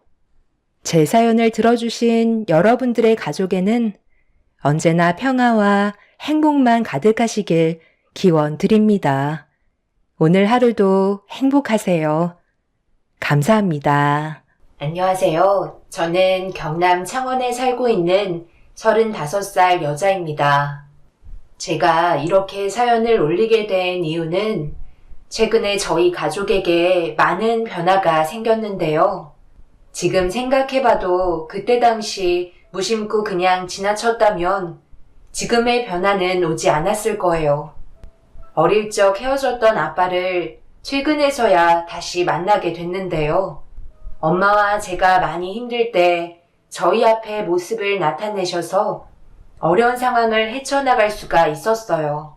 많은 분들께서 제가 겪었던 사연을 들어보시고 앞으로 남은 시간 어떤 식으로 활용하면 좋을지 많은 의견을 남겨주시면 올바른 방향을 잡는 데 많은 도움이 될 것 같습니다. 잘은 기억이 나지 않지만 제가 10살 때쯤이었을 거예요. 그때 당시 저희 집은 남부럽지 않을 만큼 잘 살았었던 걸로 기억하고 있어요. 언제나 맛있는 음식들은 부족함 없이 풍족하게 있었고 제가 원하는 건 무엇이든 가질 수 있을 만큼 부유한 환경에서 살았었어요. 그런데 모든 가정이 완벽한 건 없듯이 저희 가족에도 한 가지 문제가 있었어요. 아빠가 술만 드시면 다른 사람으로 변하셨어요. 그것만 아니면 정말 모든 걸 다 얻을 정도로 행복한 삶을 살 수 있었는데 아빠가 늦게 들어오는 시간만 되면 엄마와 저는 긴장을 해야만 했어요. 그리고 아빠가 들어오시면 엄마는 저를 급하게 방으로 들여보냈고 잠시 뒤 집안은 난리가 나고 말았죠. 언제까지 이 집에 붙어 있을 건데? 더 험한 꼴 보기 전에 나가지. 거짓말을 밥 먹듯이 하는 당신이랑 더 이상 살고 싶지 않다. 이게 다 누구 때문인데? 당신이 바르게 살았어 봐. 내가 이렇게까지 했겠어? 이럴 거면 뭐하러 나랑 결혼한 거야? 원래 당신처럼 부유한 집안의 사람들은 마누라가 집에서 두 눈 뜨고 있는데 다른 여자랑 놀고 싶니? 그래서 지금 당신이 한 짓이 잘했다는 거야? 어디서 나랑 비교를 해? 나는 비즈니스 문제로 어쩔 수 없이 접대를 한 거잖아. 그래서 가정 있는 사람이 다른 여자랑 호텔 가는 것도 용서가 된다는 거야? 시작은 당신이 먼저 했으니까 나한테 책임을 묻지 말라고. 절대 이혼 못 해주니까. 우리 둘 다 잘한 거 하나도 없으니까 내 딸 앞에서 표정 관리 잘해. 알겠어? 나보고 그런 것까지 신경 쓰라고? 당신이 이 세상에 살아있는 것만도 감사하게 생각해. 나는 분명히 얘기했어. 이번 달 안으로 이혼 안 하면 그때는 내가 어떻게 변할지 모르니까 신중하게 판단하고 결정하는 게 좋을 거야. 알겠어? 날이 가면 갈수록 엄마와 아빠의 대화는 점점 더 심각해졌어요. 그때는 그냥 싸운다고만 알고 있었지 정확하게 어떤 대화를 주고받는지에 대한 내용을 잘 알지 못했었어요. 어느 순간부터 아빠가 저를 대하시는 게 차가워졌다는 걸 느끼게 되었고 그런 모습을 지켜보시던 엄마는 아빠가 마음에 들지 않으셨는지 밤마다 눈물을 흘리셨어요. 그렇게 부모님의 사이는 점점 더 안 좋아지면서 그런 모습들을 지켜보고 있던 저 또한 하루하루 너무 괴로웠었고 결국엔 엄마도 아빠와 함께 살아가는 게 버티기 힘드셨는지 이혼을 택하고 마셨습니다. 어렸을 적 받았던 충격은 너무나도 크게 다가왔었어요. 아빠와 헤어지고 싶지 않다며 울며 불며 다리 잡고 애원했지만 저에게는 눈빛조차 주지 않으셨어요. 엄마는 여기서 벗어나지 않으면 앞으로 더 힘들어질 수 있다며 더 이상 아빠가 아니라고 저를 데리고 외할머니 집으로 돌아가셨어요. 할머니께서는 화가 많이 나셨죠. 곽서방이 그런 행동을 저질렀다고? 너까지 똑같이 행동하면 어쩌자는 거야? 꾹 눌러 참고 다른 방법을 생각했어야지. 똑같이 행동한 거 아니에요. 그이가 저를 얼마나 힘들게 했는지 알아요? 어쩔 때는 집에까지 다른 여자를 데려온 적도 있었다고요. 그런데도 제가 왜 그동안 참고 있은 줄 아세요? 전부 다 엄마 몸상태 때문에 그런 거잖아요. 우리 집안 형편에 엄마 암치료비 어떻게 충당해요? 그 사람은 엄마 때문에 함부로 할 수 없다는 걸 알고 더 망나니처럼 행동했어요. 그렇게 난리치고 있는 모습을 지켜보면서도 아무것도 할 수 없었다고요. 당연히 엄마만 아니었어도 바로 이혼하고 위자료까지 받았겠죠. 그런데 제가 왜 그렇게 못했는데요? 그 사람이랑 이혼하면 앞으로 엄마 치료비는 누가 대줘요? 그렇다고 곽서방 애가 아닌 다른 사람의 애를 가져? 조금만 더 현명한 판단을 했어야지. 엄마한테 한마디 상의라도 했으면 이런 상황까지 오지는 않았을 거 아니야. 그래서 민정이 친아빠라는 사람은 지금 어디 있는데 모습을 나타내지도 않고 있어? 그이가 손을 쓴 것 같아요. 어느 순간부터 자취를 감췄는데 아무런 반응도 하지 않고 있더라고요. 원래 그 사람의 개인 기사로 일을 했었는데 찾지 않는다는 게 이상하잖아요.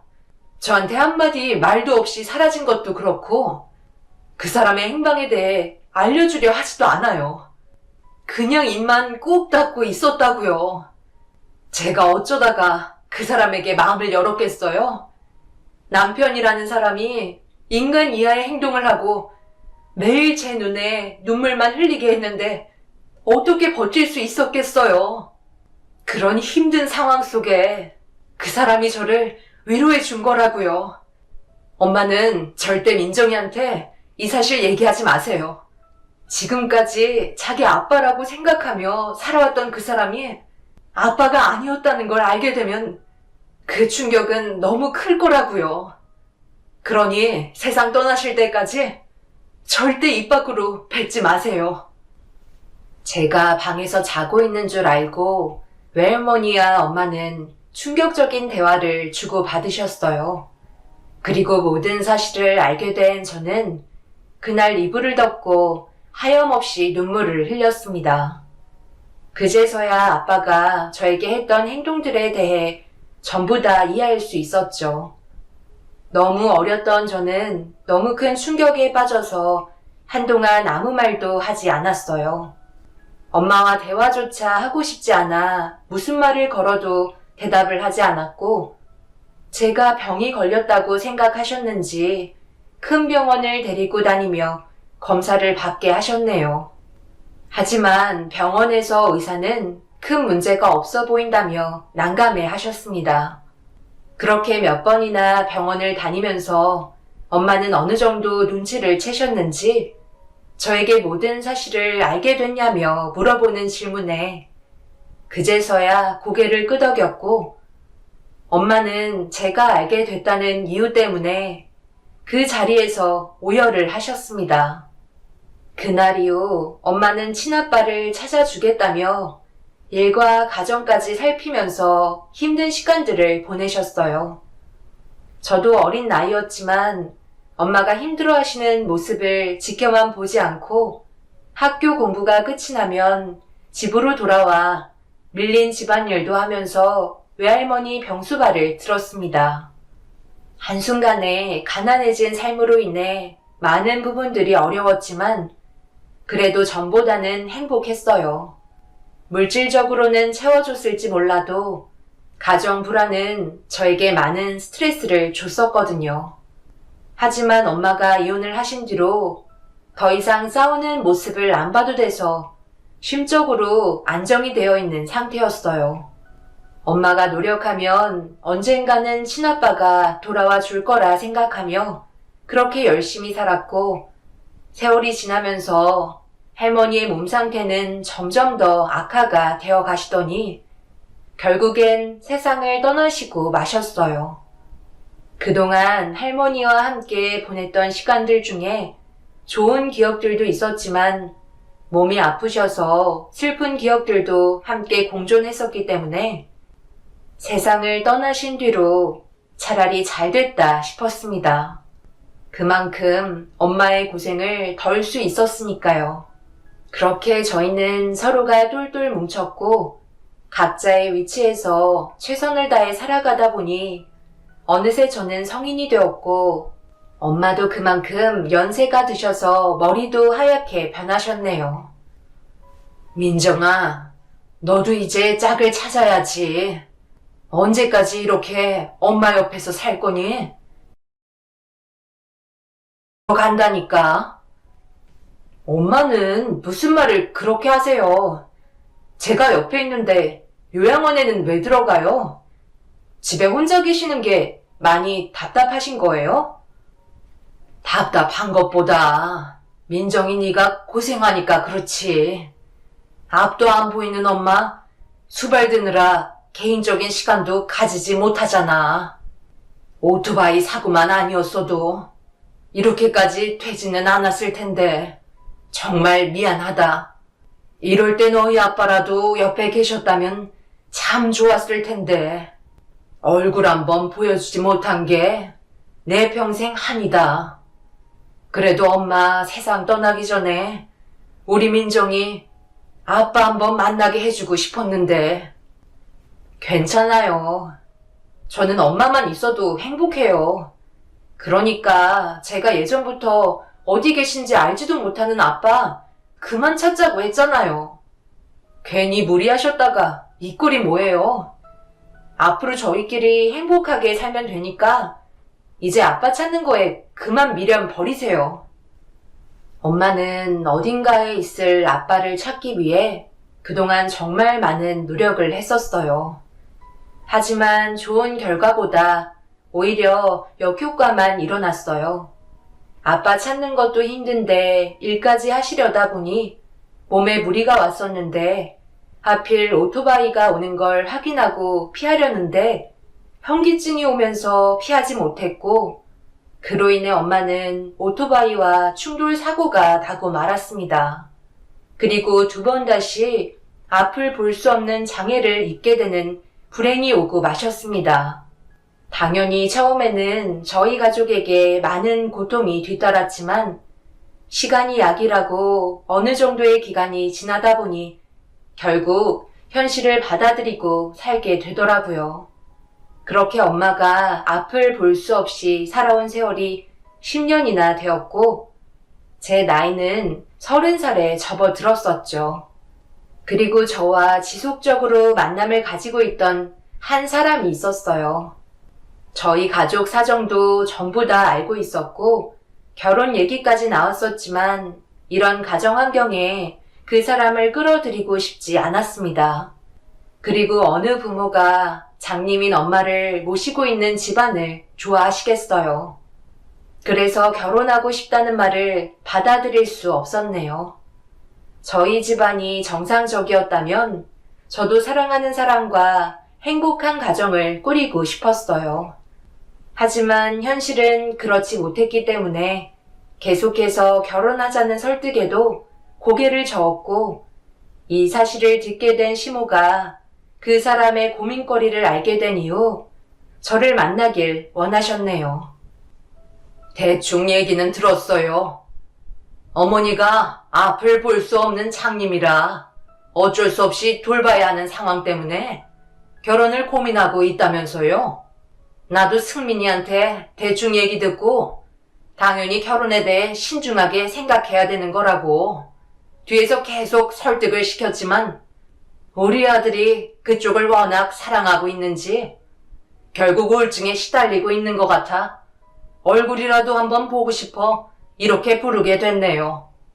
민정 씨라고 했죠? 솔직하게 얘기하자면 나는 민정 씨 얼굴을 처음 보는 순간 마음에 들지 않았어요.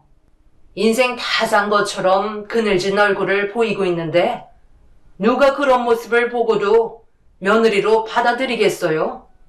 하지만 내 아들이 매일 괴로워하면서 슬퍼하는 모습을 계속해서 지켜보는 것도 엄마의 역할은 아닌 것 같아 얼굴이라도 보려고 이렇게 부른 거예요. 그럼 둘의 결혼을 내가 허락하게 된다면 생각은 있는 거죠? 나는 전적으로 아들의 행복만 바라기 때문에 둘의 결혼을 긍정적으로 생각하기 위해 노력할 테니 민정 씨도 내 아들과의 결혼을 조금 더 긍정적으로 바라봐주면 좋겠어요. 무슨 말인지 충분히 이해했죠? 시모는 당신 아들이 괴로워하고 있는 모습을 지켜보는 게 괴로우셨는지 직접 저에게 개인적으로 연락을 하셔서 만나게 됐지만 저희 집안을 전부 다 알고 계시면서도 결혼에 대해 부정적으로만 생각해주지 않으셨어요. 서로 진심으로 사랑하고 있다는 걸 어느 정도 알고 계셨는지 긍정적인 방향으로 바라봐 주시려는 모습에 제가 걱정하고 있던 고민들이 조금씩 해결되어 가는 걸 느꼈고 정신적으로 시댁에 찾아가 시부모님께 인사를 드린 뒤 저희는 결혼 허락을 받게 되면서 저는 결국 한 남자의 아내가 되었네요. 결혼 이후에도 정말 잘하겠다던 남편은 저를 실망시켜주지 않았어요. 저희 엄마한테 정말 많은 신경을 써주었고 결혼 전에 힘들었던 부분들을 해결해주니 너무 고마웠습니다. 하지만 남편과 결혼 이후 시모의 불만이 조금씩 커지게 되었는데 그 이유는 시댁에 찾아뵙는 날이 점점 줄어들면서 소홀해졌다고 생각하셨는지 결국 저희 집에 연락도 없이 찾아오셨습니다. 사부인, 요즘 건강 상태는 어떠세요? 제 아들이 매일 옆에 붙어 있으니 당연히 좋아지셨겠죠? 그래도 이건 너무하지 않아요?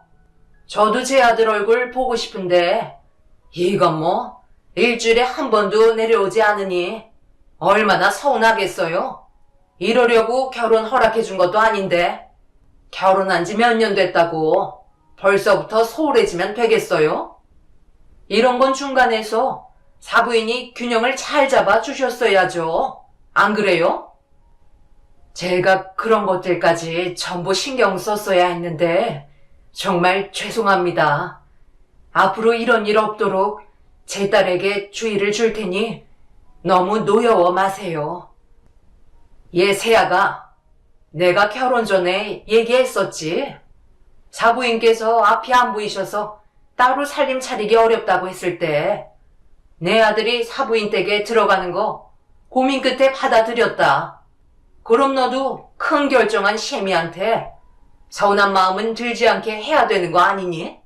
이건 뭐 날이 가면 갈수록 잘하겠다는 마음은 어디로 갔는지 찾아보기도 힘들고 맨날 이 핑계 저 핑계 대면서 시간 없다는 말만 하니 내가 화가 안 나겠어? 참다 이건 아니다 싶어서 이렇게 직접 찾아와서 얘기한 거니? 앞으로 행동 똑바로 하거라. 알겠니? 이왕 온 김에 저녁 먹고 갈 테니까 밥상 좀 차려보거라. 설마 그냥 집에 돌려보낼 건 아니지? 시모의 행동은 날이 가면 갈수록 이상해졌어요. 주말에 찾아뵙지 못했을 땐 평일에 남편과 함께 외식이라도 같이 하려고 시간 쪼개가며 열심히 노력했었는데 그런 건 알아주지도 않으시고 말도 안 되는 꼬투리를 잡아가시며 저를 점점 지치게 만드는 시모의 행동에 너무 힘이 들었어요. 시모는 장님인 엄마를 모시고 살고 있는 저를 며느리로 받아들여줬고 남편까지 저희 집에서 살게 허락해줬기 때문에 많은 것들을 보상받길 원하셨어요. 제가 열심히 일해서 벌어오는 월급의 대부분이 시모의 생활비로 거의 다 들어갔었죠. 항상 돈을 갈취하실 때는 남편이 저희 집에서 수발 들고 있다는 걸 강조하셨고 남편의 노동값을 시모가 대신 보상받으려 하셨습니다. 그런 악행들이 계속해서 이어져 왔어도 저는 아무 말도 하지 못했었어요. 남편이 저희 집안에 정말 모든 일에 열심을 보였고 도움받는 일도 상당히 많았으니까요.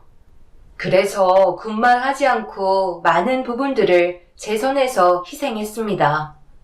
그런데 이런 노력들은 전부 알아주지 않으시고 되레 더 많은 것들을 바라시는 시모에게 저도 서운하긴 마찬가지였어요. 거기에 더해 저희 엄마한테 막말을 하시는 모습 때문에 표정 관리가 제대로 되지 않았고 그런 상태에서 밥상을 차리려다 보니 태도가 별로 좋지 않았는지 저를 바라보시는 시모의 눈빛은 따가울 정도로 날카로우셨어요. 그렇게 겨우 시모 앞에 밥상을 차려드렸는데 식탁에 앉으시더니 반찬들을 쓱 한번 훑어보시곤 저를 다시 바라보시면서 가까이 오라며 손짓을 하셨어요.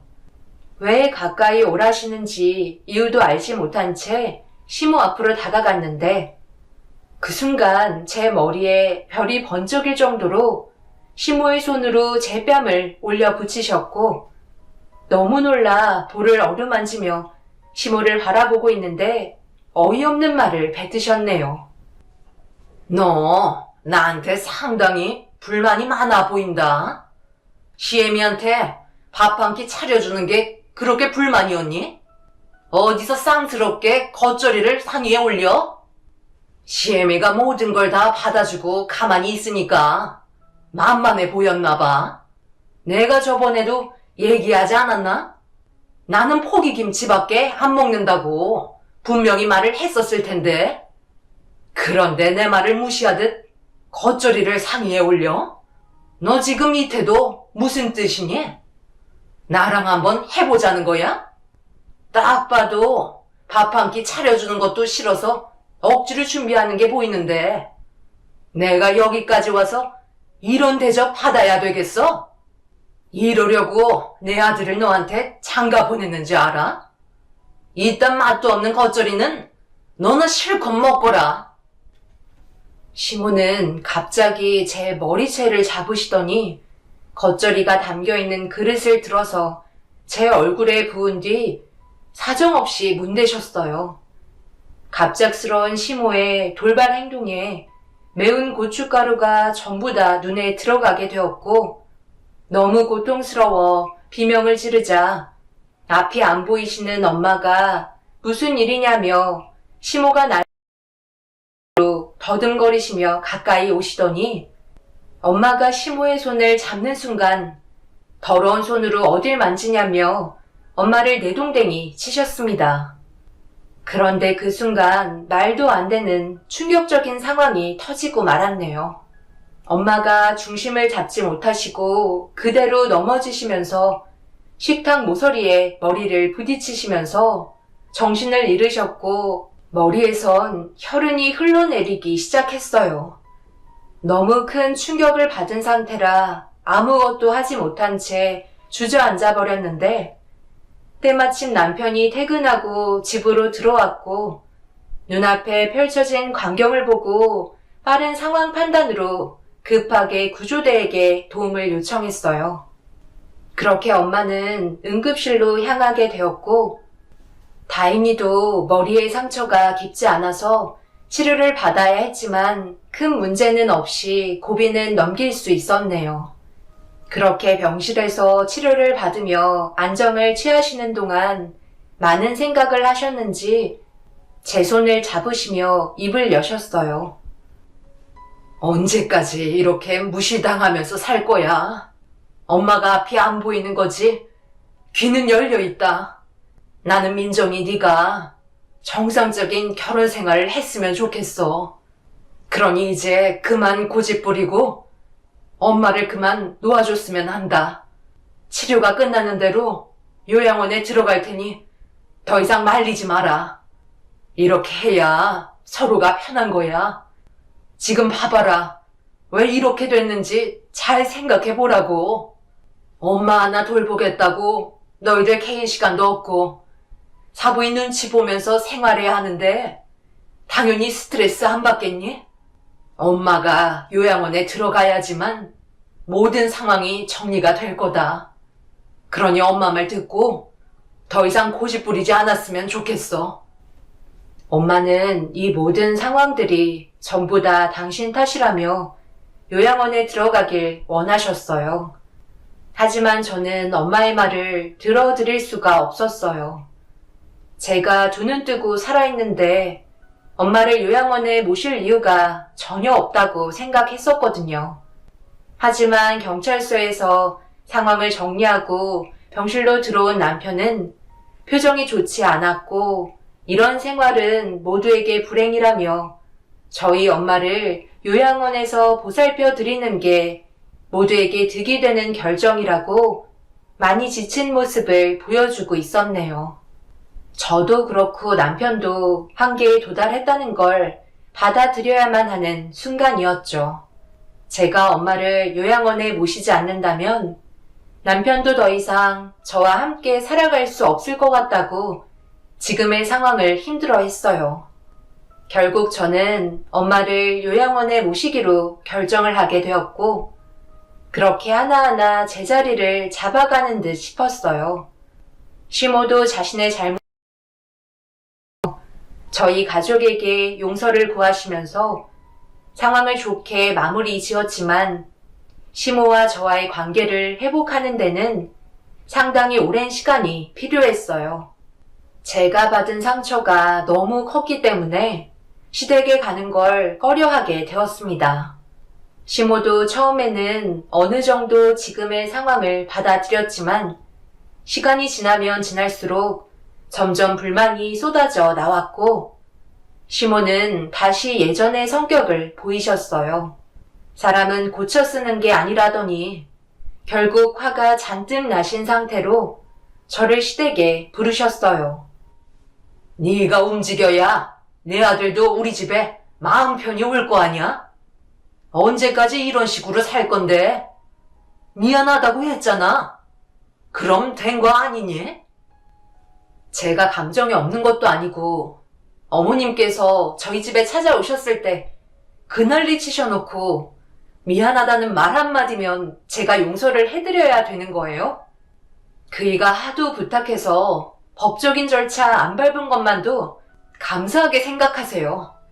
마음 같아서는 바로 구속 절차 밟고 싶었다고요.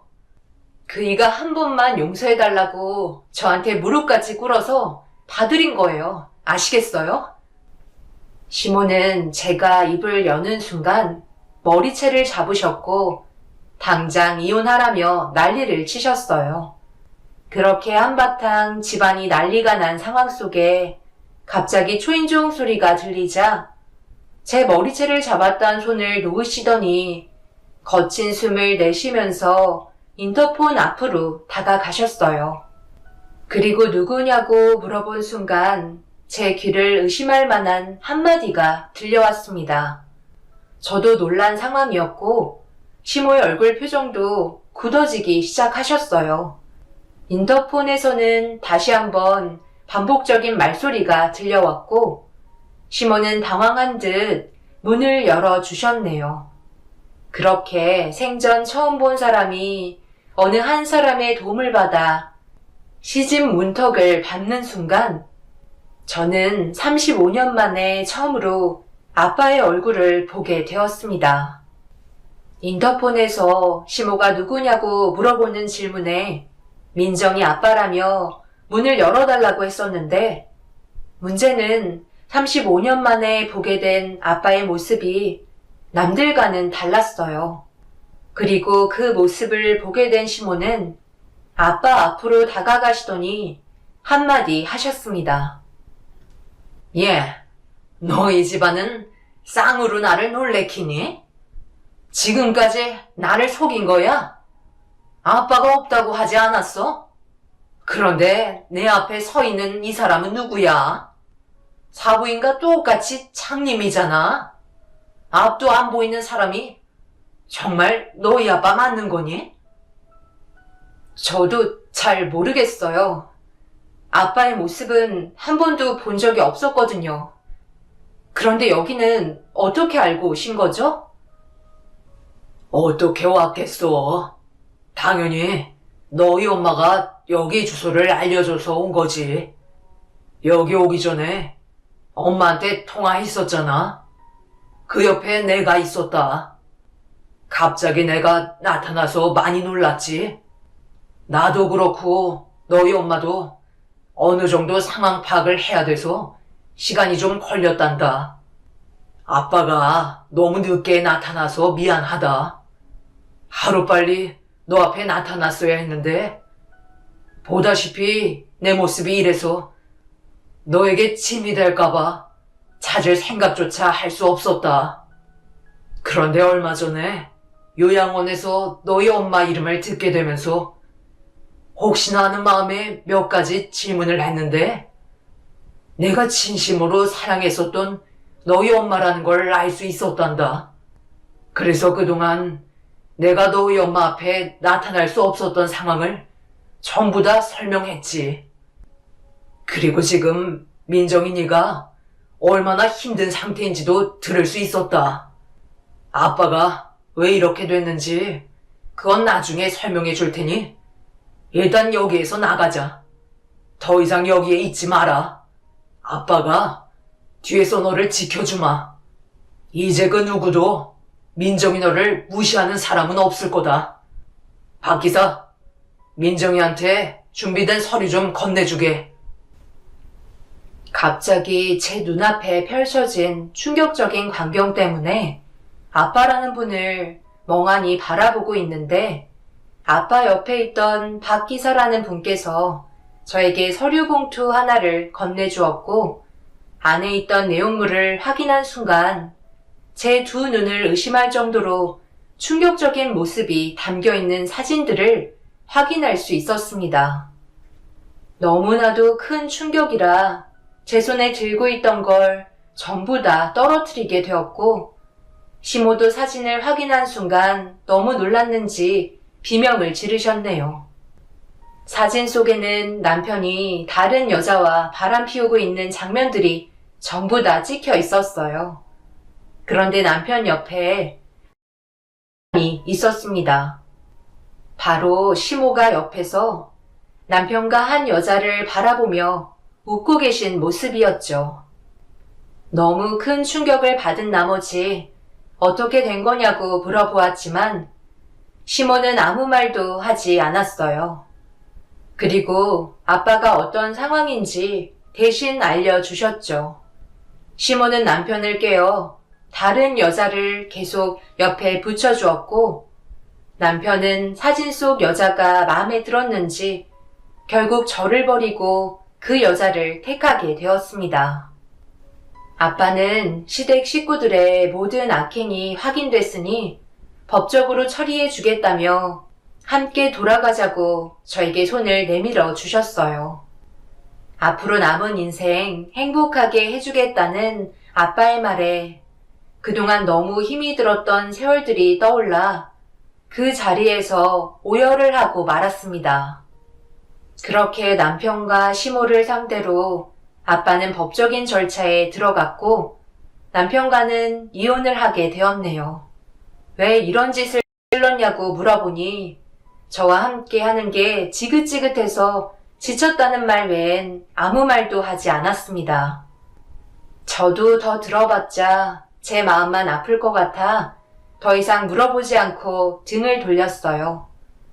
그리고 아빠가 왜 이제서야 나타나셨는지 전부 다 듣게 되었어요. 예전에 기사로 일을 하셨던 아빠가 엄마와 눈이 맞았던 건 그만큼 친아빠라고 생각했던 그 사람의 악행이 너무 심해 몇 번 위로를 해줬었는데 너무 마음이 착하고 이대로 엄마를 놓치고 싶지 않아 자신의 마음을 고백하게 되면서 몰래 만남을 이어왔었다며 몰래 관계를 유지해오면서 살다가 모든 사실을 들키게 되었고 아빠라고 생각했던 그 사람이 친아빠에게 해선 안 될 행동을 저지르셨어요. 끔찍한 사고로 실명이 되신 아빠는 모든 걸 잃게 된 채 아무것도 하지 못하고 보호시설에서 보호를 받으며 사시다가 봉사활동을 나왔던 한 여자분이 아빠의 곁을 보살펴 주게 되면서 다른 삶을 시작하게 되셨고 그렇게 30년이 넘는 세월 동안 지내오시다가 5년 전에 아빠와 결혼하셨던 아내분께서 지병으로 세상을 떠나시게 되면서 자식들에게 손을 벌리고 싶지 않아 요양원에서 지내고 계셨는데 그곳에서 저희 엄마를 만나게 되신 거였어요. 그렇게 35년 만에 아빠를 만나게 되었지만 아빠는 제가 어떤 모습으로 컸는지 볼 수 없다는 걸 너무 마음 아파하셨습니다. 엄마도 앞을 못 보시는데 아빠도 앞을 볼 수 없으시다는 게 너무 괴로웠어요. 그래도 아빠의 도움으로 시댁에서 빠져나올 수 있었으니 그것만도 감사하게 생각합니다. 지금 엄마와 아빠는 요양원에서 함께 지내고 계세요. 그런데 얼마 전에 남편이 찾아왔어요.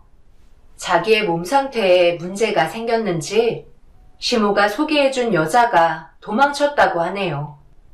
남편은 대장암 말기 판정을 받았고 한순간의 잘못된 선택으로 저를 잃게 된 걸 후회하고 있었습니다. 다시 돌아와 달라고 애원하고 있지만 대장암 말기 판정을 받은 남편의 병수발을 들어주고 싶지 않네요. 저 몰래 이중적인 행동들을 해와놓고 이제 와서 다시 받아달라는 뻔뻔함이 정말 소름이 돋을 정도로 충격적이었습니다. 결국 그 사람은 오열을 하다가 돌아갔네요. 이제 앞으로 남은 시간을 어떻게 지내야 할지가 걱정인 것 같아요. 두 분 다 앞을 못 보셔서 제가 해드릴 수 있는 게 아무것도 없는 것 같아요. 더군다나 아빠의 자식들이 저를 달갑게 보고 있지 않고 있는 상황입니다. 저는 아무것도 바라지 않지만 그 사람들은 제가 뭐라도 뺏어갈까봐 경계를 하고 있네요. 제 사연을 들어주신 분들, 앞으로 제가 어떤 식으로 삶을 처리해 나가고 저희 부모님과 어떻게 살아가면 좋을지 의견을 들어보고 싶어요. 하루하루 밝은 모습으로 살아가려 하지만 언제나 혼자인 것 같은 이 외로움을 어떻게 헤쳐나가야 할지 모르겠습니다. 여러분들의 간절한 답변 기다릴게요. 제 사연 들어주신 분들, 오늘 하루 행복하시고 언제나 가정에 평화가 가득하시길 바랍니다. 감사합니다.